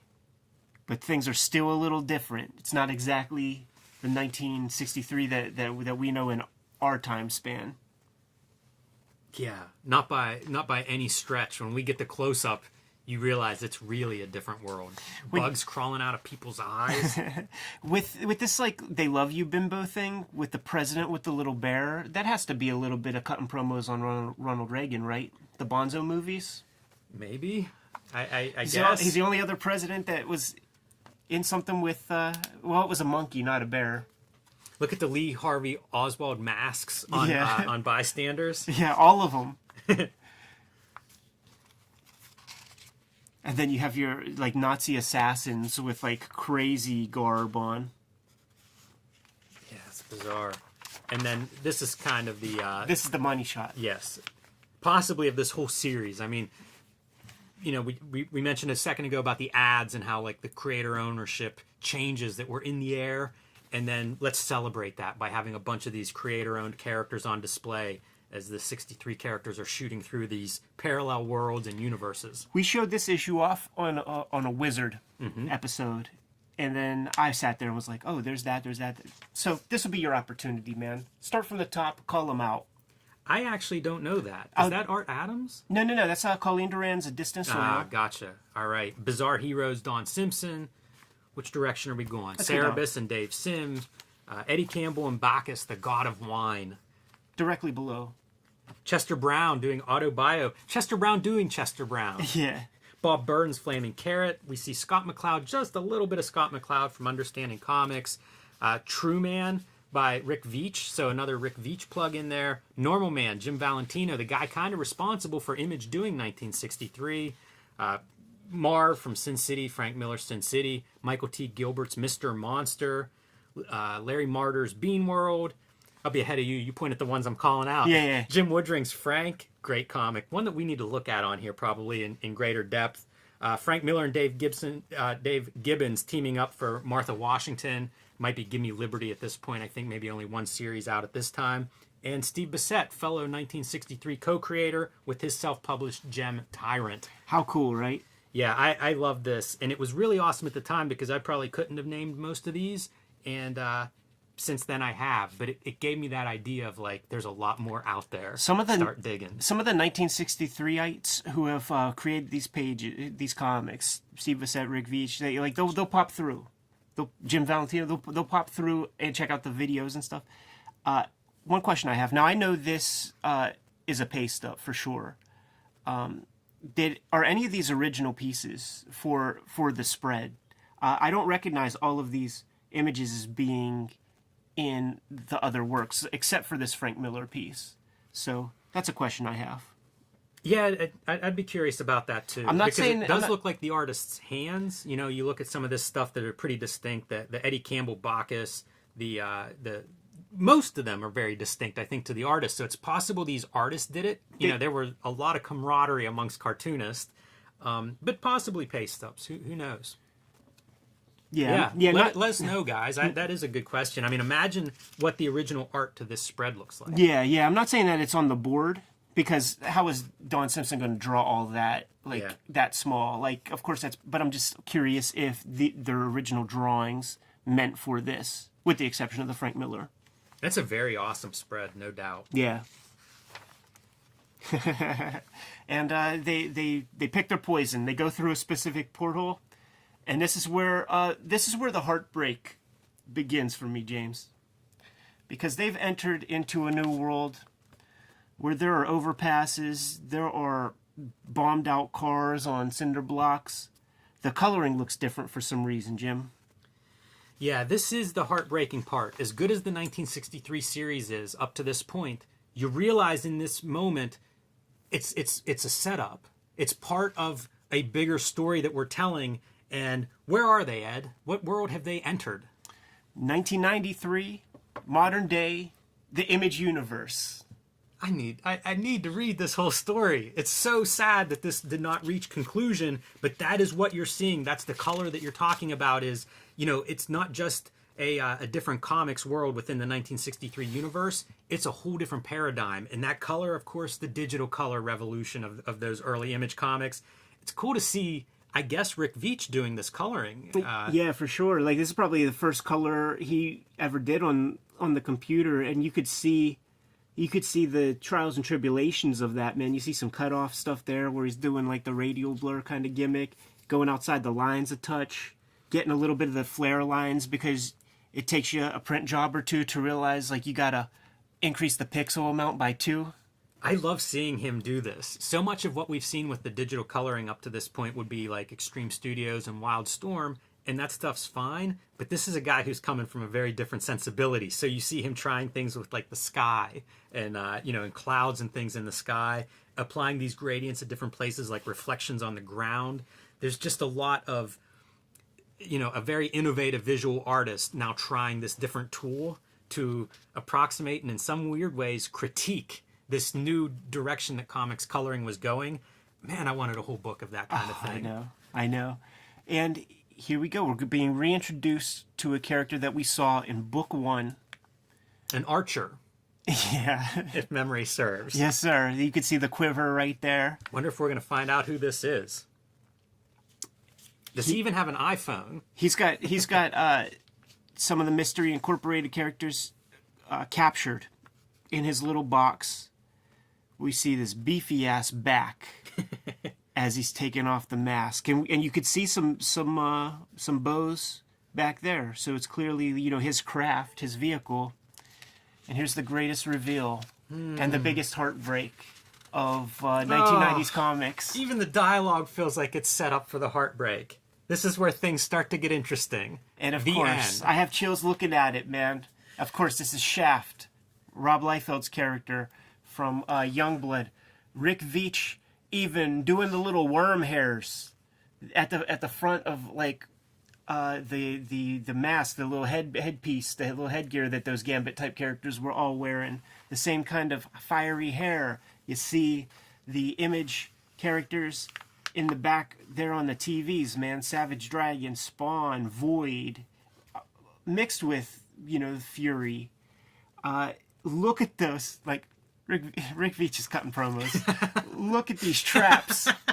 Yeah, something's wrong with Shaft's shoulder. Look at these traps, It's baby. muscles on muscles, as sometimes they say. This is Megaton Man. Like, he learned a couple things looking at Dandy Don Simpson. This is right before the WWF goes to steroid trials. Right.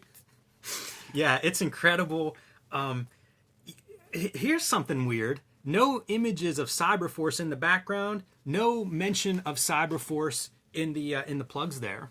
Somebody throwing shade towards Top Cow with this interesting. page. Yeah, interesting. They're still part of the fold at this time. It's I don't know why they're absent. It's a little bit conspicuous in their absence. So here's what they're hawking in the Arrow. Get down to your corner store, blah, blah, blah. Reserve your copy of the Double Image 80-page giant to witness our superhuman 1963 stalwarts in their struggle with Spawn, Wildcats, Shadowhawk, Youngblood, Savage Dragon, and Supreme. And I think it was established that what was going to happen was Rick Veitch and like Bissett and those guys were going to draw the 1963 characters. Jim Lee was going to be the guy drawing the modern day Image characters. Yeah, I would love to see it. And just, I can't even imagine exactly what Alan Moore had in mind story-wise. Like, all of it is a mystery that it's just heartbreaking to see Shaft saying this is when it gets interesting, because it sure does. I enjoyed 1963 up to this point. It's really a cool cast of characters, and now suddenly you're going to drop them into the meat grinder of the early 90s Image universe. Wow, that sounds like exactly what I want to read. How does this not happen? This is one of those great examples, and you know, people hit us up with suggestions for the videos and stuff, and I'm talking about production things. And you know what? Sounds like a lot of work. The more pieces to the machine that you bring into this situation, the less incentive there's almost to do it. Like it's almost too much, you know. And as they bring these characters to the modern day, now you got to deal with the copyright stuff with all of those guys. And you think McFarlane's going to want Spawn to look like a punk at all? We know how proprietary Eric Larson is with his Savage Dragon. It looks good on paper, like literally looks good on paper. For the creatives involved, I think it would have been a fucking nightmare, probably every step of the way. It very well may have. I don't know that I've ever heard a story about what exactly went wrong. Yeah. You know, I know there are stories of Moore having some pages written, and I don't know if it just didn't get drawn, if that was like, you know, hey Jim Lee, draw the first batch and I'll keep writing, or I don't know. There wasn't like a big public blow up as to like what happened. It just didn't happen. Yeah. Yeah, it's one of those mysteries, and comics are full of these things where you find ads for comics. Frank Miller's Doctor Strange, you know, ads ran in Marvel Comics, but no comic.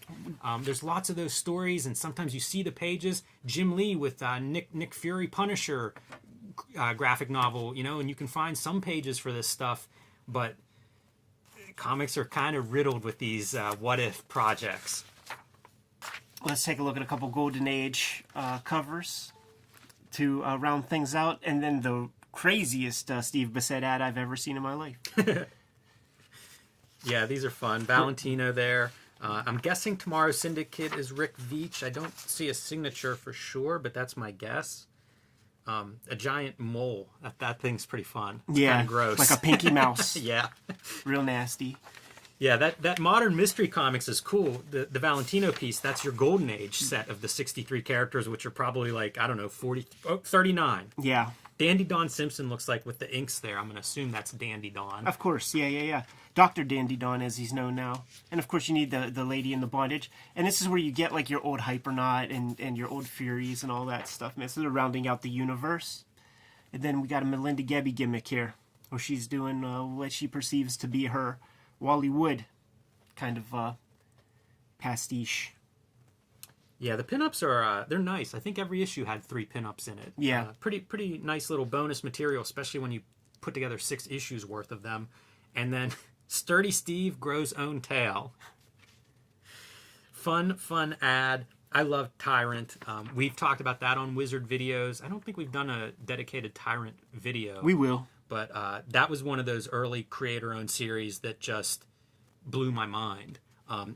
Planted the ideas of self-publishing, of being able to control the entire package, was just a huge piece for me. It was one of the few comics that I could show my art teachers, and they had nothing critical to say. Yeah, and once again, one of the great kind of unfinished comics projects, because the way that thing was being sold was you're going to get the full life story of this Tyrannosaurus Rex from birth to death, and I think the little fucker popped out the egg issue 3. Yes. Yeah, we were going to get a good story of that T-Rex, heavily researched. Again, we'll dig into that in a separate episode, but definitely a comic that I hold near and dear to my heart. Ed, do you know anything about this ad? I don't. Like, this puzzled me so much. 1963 and a half, Paul Mavridis, Alex Cox, Dick Rude. But coming from Kitchen Sink Press, like, I don't know what I'm looking at all. There was text stuff. There's this panel, where we even get a plug for this, but I don't know what it is either. I've never seen it. I can't tell you if this is a real comic book or, total kayfabe. Mavridis' name is referenced in the text stuff, but I have to be in a particular mindset to read all of that. Affable Al, where he uses D's to begin every word and every sentence for whole paragraphs, and I didn't dig deep into it, so hopefully somebody out there can illuminate this for us a touch. That's an aggressive ad, the comic they don't want you to read. So much so that I don't know if it exists. Right. Mission accomplished, guys. Super fun. It's with a heavy heart that we have to say that this is our last 1963 issue, unless some miracle annual shows up in our doorstep or something like that at some point in the future. It's an incredible series. Like as a historic comic, it was really amazing whenever it came out. I feel like it's equally so now. I love these comics that hold up. 30 years later, they're still a revelation to look into, and maybe even more interesting now with history's perspective on top of it.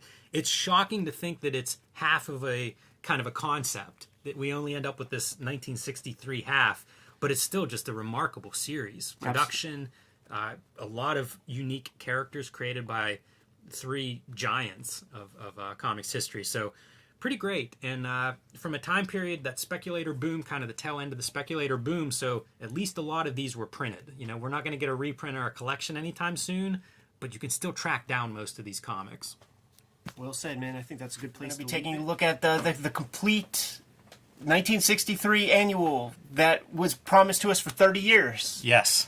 Has been completed by one of the 1963ers, by the way. But first, got to let you guys know about the Patreon that we have. You could support the channel in a big way and mitigate the kayfabe effect by supporting the Patreon. You will get delivered videos ahead of time, and if you, depending on your level of support, you're getting all the videos before anybody, and you are watching us on a live stream as we are recording these videos.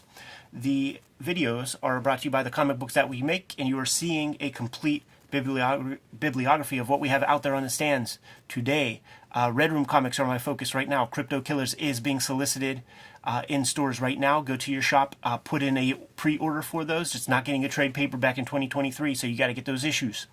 Hulk Grand Design is getting that Treasury Edition format, so put in your order for that because there is a finite amount of copies. Man, it took a lot of toil to get that thing printed just the way Jimmy wanted, man. So you get a special object, and don't come crying if you missed out. No FOMO.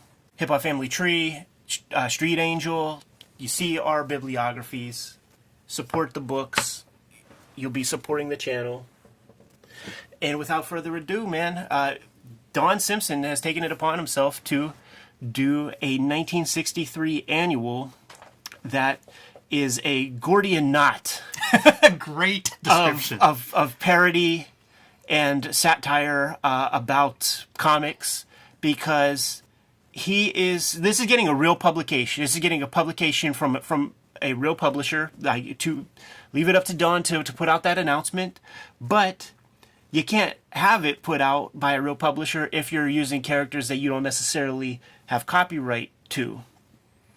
Yeah, this is a fascinating book in a lot of ways. The first thing, and we've talked about this quite a bit, Don Simpson's level of craft is phenomenal, off the charts. Absolutely. And so that's the first thing that I find striking. We've seen him at a couple of shows recently where he would have these works in progress. He's been sharing them on Facebook. So you started to see this kind of coming together in pieces. And, you know, as you can see on screen, really remarkable what he does with black and white ink, with lettering. What you can also see is that he's cutting some promos on Alan Moore here.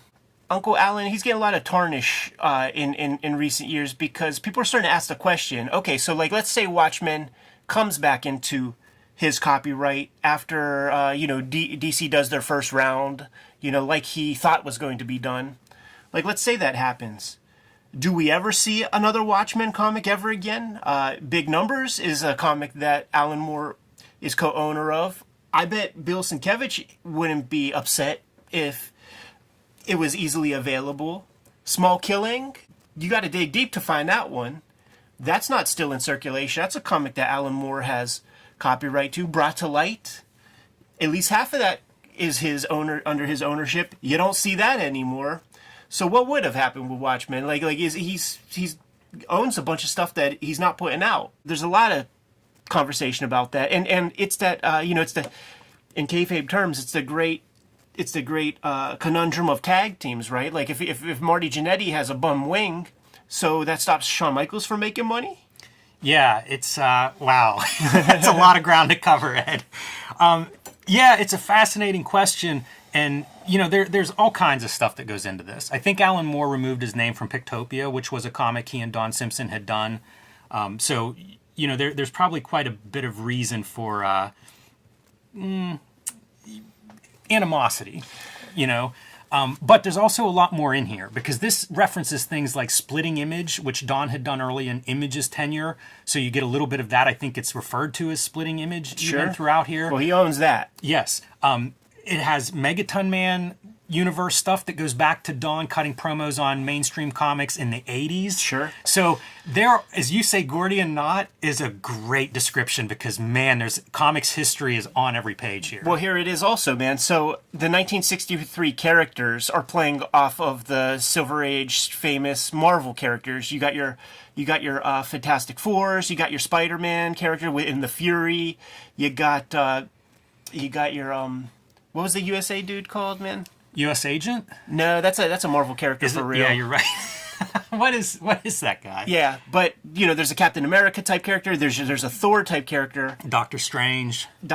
So like, you can't use any of those characters that are already parodies of existing characters. So Don has to create parody characters of real, tried and true Marvel trademarks. So that therein lies your Gordian Knot. He does call him U.S. Agent, born in the U.S. Agent. And there will be a lot of, cheeky shits like here. I know I'm a patriotic guy, yet I feel strangely outlandish, like a mashup of Yankee tropes some foreigner might toss together. That's pretty good. Putting shots out there. Yeah, very fun. Here's his Fantastic Dr. Ugg is a real fun name. It's funny to think of, what you have to do to make parodies of parodies. Right. Just coming up with names that work.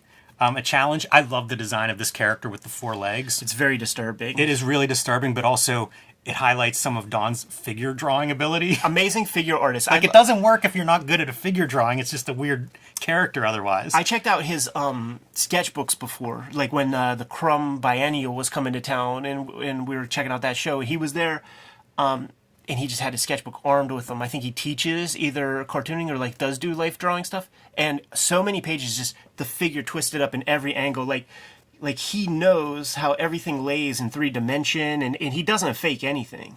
No, and man, speaking of his abilities, like the lettering, how gorgeous is this for a mock cover or a splash page? The fun stuff about getting this early piece, and it might not be so visible on the video, but we get to see kind of like the work underneath the ink line, and you get to see how he builds his lettering and all that. Very instructive, like very thankful. He just sent this email to us, man. We've been seeing the pages in development over the past year and a half, and to get the full Monty, just fantastic.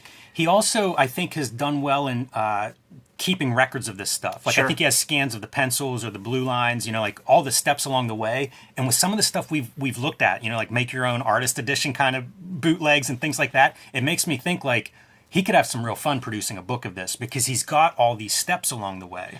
Yeah, continuing with the Gordian knot of parody, he's now exploring like Alan Moore tropes within his work, the Lovecraftian bits, like the Providence and all that. It's a great character name again, the psychic squid with PSQUID. Sure, man. It's so comic perfect. It is. And then the Pictopia comic, which we still have not done a video on. Is that true? And we absolutely need to amend that. We need to fix that. We need That's to like look at one of the that. most important comics of the 80s in terms of deconstruction, before Watchmen, before Dark Knight. And I feel like we've referenced it Plenty a of dozen times. times. Plenty of times. So it's kind of operating within that headspace. Yes. Yeah, this is a comic book fan's comic in a lot of ways. It's almost a literary comic in terms of the layers of reference that are put together. It's going to take a couple readings to get it all. There's no doubt. And how perfect, too, right? That, like, the original stuff is 1963. Marvel Comics from 63. 30 years go by. Then in 1993, Alan Moore and all these artists get together. And Don Simpson was a part of that. He was a letterer, inked a couple pieces. They do their kind of homage, and now Don Simpson, 30 years after 1993, which how old does that fucking make you feel, getting those comics when they're new and shit? 100%. I think of that a lot. I'm glad you bring that up. And so we're 30 years removed from that, and we now have this amazing document from a master cartoonist. Even the dumb, like the chapter 0, I Yeah. feel like is a perfect spot-on detail to put in this. Now, we have our continuation piece from the last issue of 1963, where the big reveal is that, what's his name, Shaft. Yeah, the And 90s. the reveal that the 1963 characters are catching up with the 1993 characters. If that's what you were hoping for, if you were hoping for Don Simpson to just do Jim Lee parody like the whole time, you're not getting that in this annual. He's going his own direction, but you're at least getting the acknowledgement of where that stuff was going to go. And a lot of the thesis in this thing is it didn't progress because the writer, non-affable L or whatever they call him, just has no idea how to write his way out of the paper bag. I don't know that that's the truth. I don't know that that's fair. Jim Valentino says he has the complete synopsis or script to how that was going to wrap up or something. I love that. Like, I was reading this and I was thinking about that and thinking, like, is this what great creators do? Where they maybe don't have everything laid out. Like, it forces them to be creative and figure out the solutions. Like, it's great to do that setup that's amazing. And, like, everybody wanted that annual whenever you saw that last page. Sure. And so, like, if you don't know exactly where you're going, is that a creative methodology? A lot of guys will, they propose that. David Mamet proposes that. Yeah. Aaron Sorkin proposes that. If you put your character into a bind, like, everybody can write a great first act is what they say. Everybody can do a great first act. Put your character in a bind that you have no idea how they're going to get out of it, because if you don't know how they're going to get out of it, the audience doesn't know. Yes. And that keeps them into the mix. I see that a lot in, like, television Say it, seasons Jim. at the end. I know you want to say it. Silhouette zine, I absolutely love this. Obviously a spread, and I love all these characters in Silhouette. One more skill set I guess Dawn shows off, the ability to design characters because they look great in Silhouette. Yeah, That's iconic. Hilarious. That's a great one, but so's the center spread guy who's like the energy piece, It's so much. It's amazing how good that works as silhouettes. Now, Jim Valentino, they're homies. Back in the days of old Valentino, Aardvark Vanaheim shits, man. So you got to have... This is a very Guido Valentino.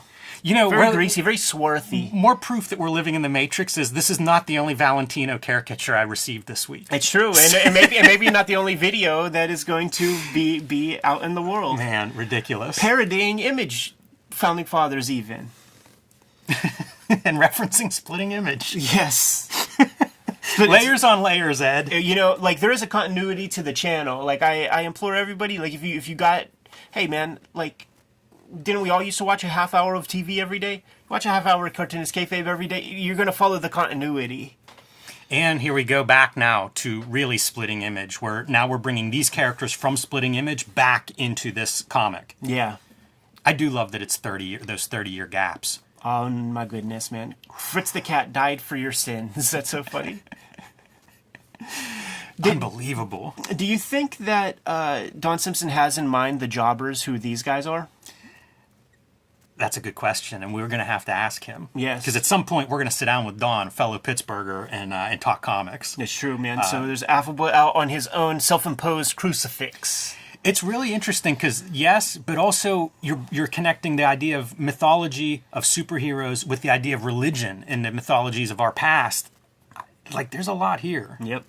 And straight from Kirby's mouth, he talks that stuff.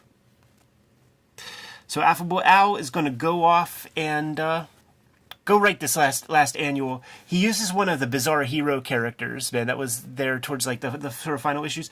I own 100% of Don Simpson's bibliography, man. I have everything, man. So I was Bizarre Heroes was on my pull list, man. Whenever I was a kid in the 90s, man. Certainly knowing that he was a Pittsburgh cat, it's like, yeah, let me read the Pittsburgh guy's comic.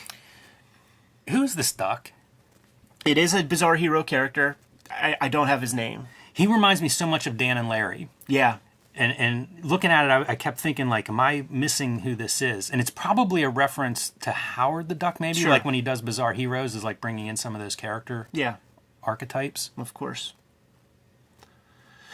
And isn't it amazing? Like, so this is the Thing parody guy who Rick Veitch's dude is like that moon-headed. Yeah, the planet. So yeah, that's his name. And so, you know, just like Yeah, I adding love layers onto it to create even more parody. You can almost imagine that's a real character like the Thing that goes through rock mutations. Yeah. Like this is another cartoonist interpreting him. Do you know if Don plans to color this? Because it looks really good in black and white. And Yeah. and I don't know whether it's planned for color or not. But, Yeah. it feels like it lends itself to color based on the subject. Take it thanks to Pictopia. And once again, people, it is going to be getting a printed book. So stay tuned and we'll promote that because I have a feeling that that's going to go pretty quick whenever it comes out, man. Like, it's going to go pretty freaking quick. You recognize that guy from the Pete Poplawski colored Pictopia. We've seen This these characters also, before. I feel like it also works really well with the conceit of the original 1963, that it was going to go to the 90s where it was like Image guns and stuff. Even with the Pictopia reference, like it just fits. Like Yeah. those things, it's in some ways delivering the promise of the original annual. And is John Byrne's X-Men where else? Elsewhere, I think is the name of the John. Elsewhen. It's crazy again. Like you think of like people doing fan fiction, but fan fiction that's widely read, and now we've got Elsewhen and When Else, and it's both like. And by the way, like that's a choice. Like he's calling out the John Byrne stuff. Right. So many splash pages, which is a very Image 1990s kind of trope. So like that, I can't even get by like epic and variant covers. Like it is just every single thing you could think of is in here. Yeah. With great facility, once again, Yes. man. Like just understanding the shapes and everything. Everything that he draws, like it has a logic to him. Got to get the zombies in. You know, those are the afterthought of Image comics. It's what was missing in Splitting Image, right? That's true. Who knew? But there it is, man. The completed. Oh yeah, right. Now we go into Golden Age. public domain. Phantoma and Stardust, like And cutting promos on the guys who are taking this old material and doing, you know, their ersatz version with creative freedom and stuff, and you know, talking about every would-be auteur hack, every amateur hack violating us. You call that freedom? You know, like right. Don Simpson is putting it out there, man. Yeah, it's incredible. We're about halfway through. There's 63 pages total in this, plus like an epilogue that goes ahead. But the 63 pages, another one of those really, in my opinion, smart choices. Right. It's an interesting project. Having the reference to the old X-Men cover, Sure. the classic cover. It's just such an ambitious idea. Like, it feels like if you were going to reverse engineer this, it is really putting down every concept you've got and then figuring out how to work this in. Once again, taking a look at his actual art. I don't know how well it's showing up on the screen, but seeing how he uses that like little like correction tape Yep. and then letters on top of it. Really like his lettering. Yeah, he would get Harvey Awards and Eisner nominations and things for his lettering acumen, probably from around this time. The 1963 era. Yeah, it makes sense to me. It's amazing that hasn't lost any of that in 30 years. Here's the thing where, like, Don Simpson, he's on public record, like, talking out smack and stuff. He has his grievances, like, with Alan Moore. But he keeps up because, like, I've got to resume my feud with J.K. Rowling. Like, that stuff is in League of Extraordinary Gentlemen. So Don's keeping up, man. That's funny. He's reading the work. That's what makes for a good parody. And then let's tie the Gordian knot even further, because Don Simpson has his own Fantastic Four parody characters, and this is Yarn Man. Like, he is the Thing of his quintet, his quartet, fighting the Thing of the Mystery Incorporated, but not the Rick Veitch, Alan Moore. It's the parody of the parody, and then he's got a parody. It's so deep. Yes. And how he kept it all straight in his melon. He is a PhD. He is a doctor. It feels really weird to say this, but I feel like a companion reading piece is Strange Death of Alex Raymond. Sure. There's just so much analysis stuff, of like comics history and minutia and inside info. There's a pouch on the back of Statue of Liberty's head. Yeah, it's wild stuff. Oh, this little bit. More violence, finally. Yippee. In the mighty Simpson manner. And then don't have a cowbongo. There's a lot of this stuff where there's references to publishers, cartoonists, methods. Feels very Mad Magazine to me in terms of how much reference you can get in there. And very Simpsons for that matter. Totally. Simpson, not Simpsons, dude. Yeah, that's great. It's great stuff. It's a big project too. Like, it is something I'm curious to talk to Don about in terms of how long he works on a project like this. Yeah. Fantastic. Can't wait for that final printed version to come out, and we're going to have to reinvestigate that once again. Maybe. Oh, yeah, and now let's bring Big Bang characters into the mixture with permission. Like he has the shouts to Tom King and all that. The Night Watchman, which is a parody of Dark Knight Returns and Watchmen. Yeah, it's wrapped up in one character. Whole nother publishing house of parody. Yeah, it's really wild. It's that fanboy, it's playing to a certain fanboy element. Yeah. And it's Easter egg on Easter egg. Right. Totally built for a cartoonist kayfabe, patron, a viewer, somebody who's that deep, who knows that 90s stuff. It feels like the Silver Age stuff. If you put cartoonist kayfabe into the AI, this might be what comes out. I mean, Eternity? Come on! Like, Valiant reference? What isn't in here? Right. And that's the thing. Simpson's career spans all of that. Yeah, he's got some interesting projects coming up. I would say in the meantime, if you're a fan, look for Don because he does a lot of shows. And he'll bring this artwork. First time I saw some of this stuff was at Baltimore. Yeah. We were flipping through his portfolio, talking to him about it. It was in progress. So he's a good guy to run down if you actually see him in person because he'll have some cool stuff to show off. He'll have some works in progress. He'll probably be doing commissions. A lot of fun if you actually run into him at a show. So seek him out. He does a lot of shows. And, man, his output, it's almost like, a renaissance or something for him in terms of just he is working a lot because I see tons of artwork coming up on his feed. Now, we're taking a look at the Don Simpson approach to the 1963 annual. But if you do your approach to the 1963 annual in your own bootleg fashion, you got to send that to the Cartoonist Kayfabe Studios, man. I do think that Steve Bissett, stickler for trademark, copyright, all that stuff, reach out to him, get permission to use his characters because he expressed that yes. he's going to have to sue your ass or something like that if he finds out that you're putting something together. But reach out, do that. He's been making handshake deals with people. Can't say that he's going to do that for you, but maybe.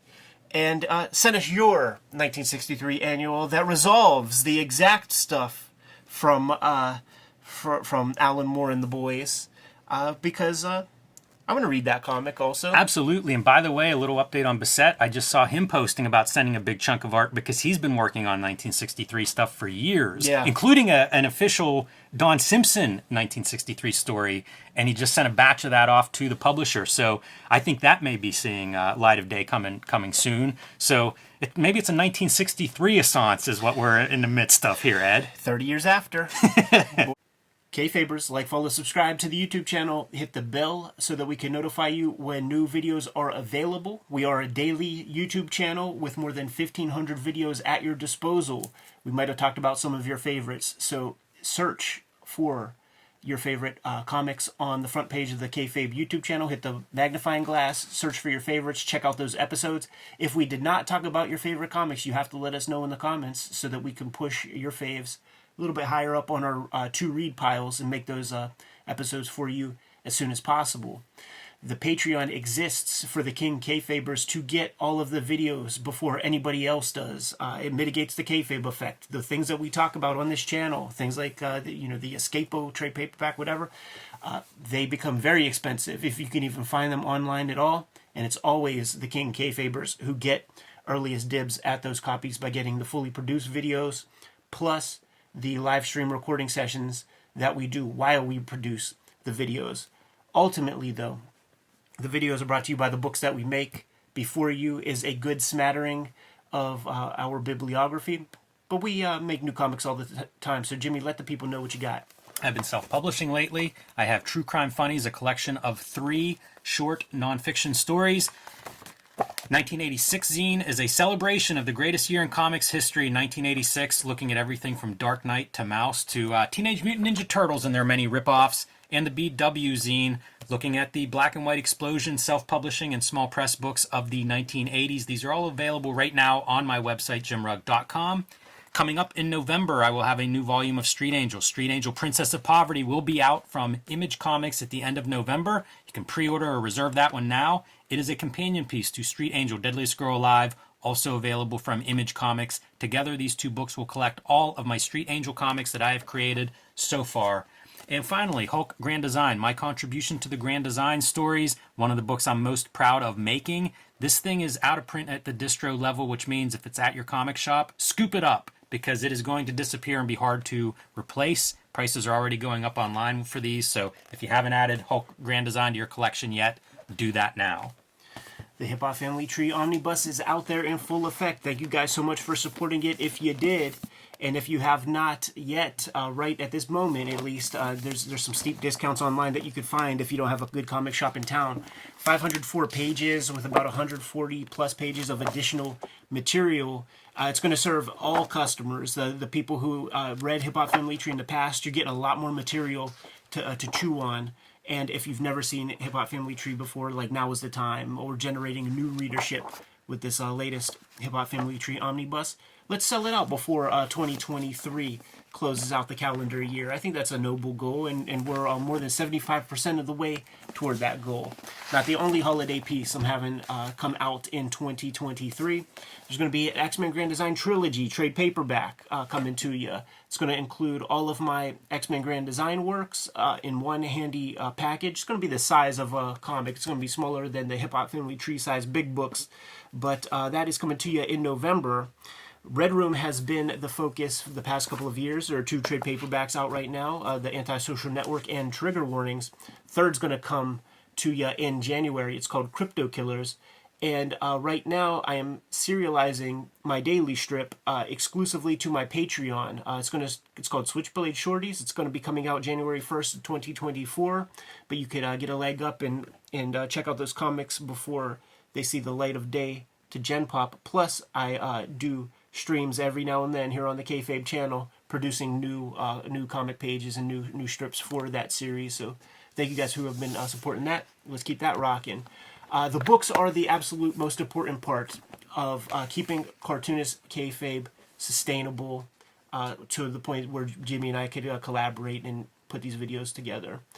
There are, however, some other ways to support the channel. Jimmy, let the people know. Subscribe to the Cartoonist Kayfabe newsletter at the links below this video. You can also find Cartoonist Kayfabe t-shirts, merchandise, hats, stickers, and more at our spread shop. That link is also under this video. All good ways to support the channel. Give them some marching orders, Jimmy, and we'll be on our way. Read more comics.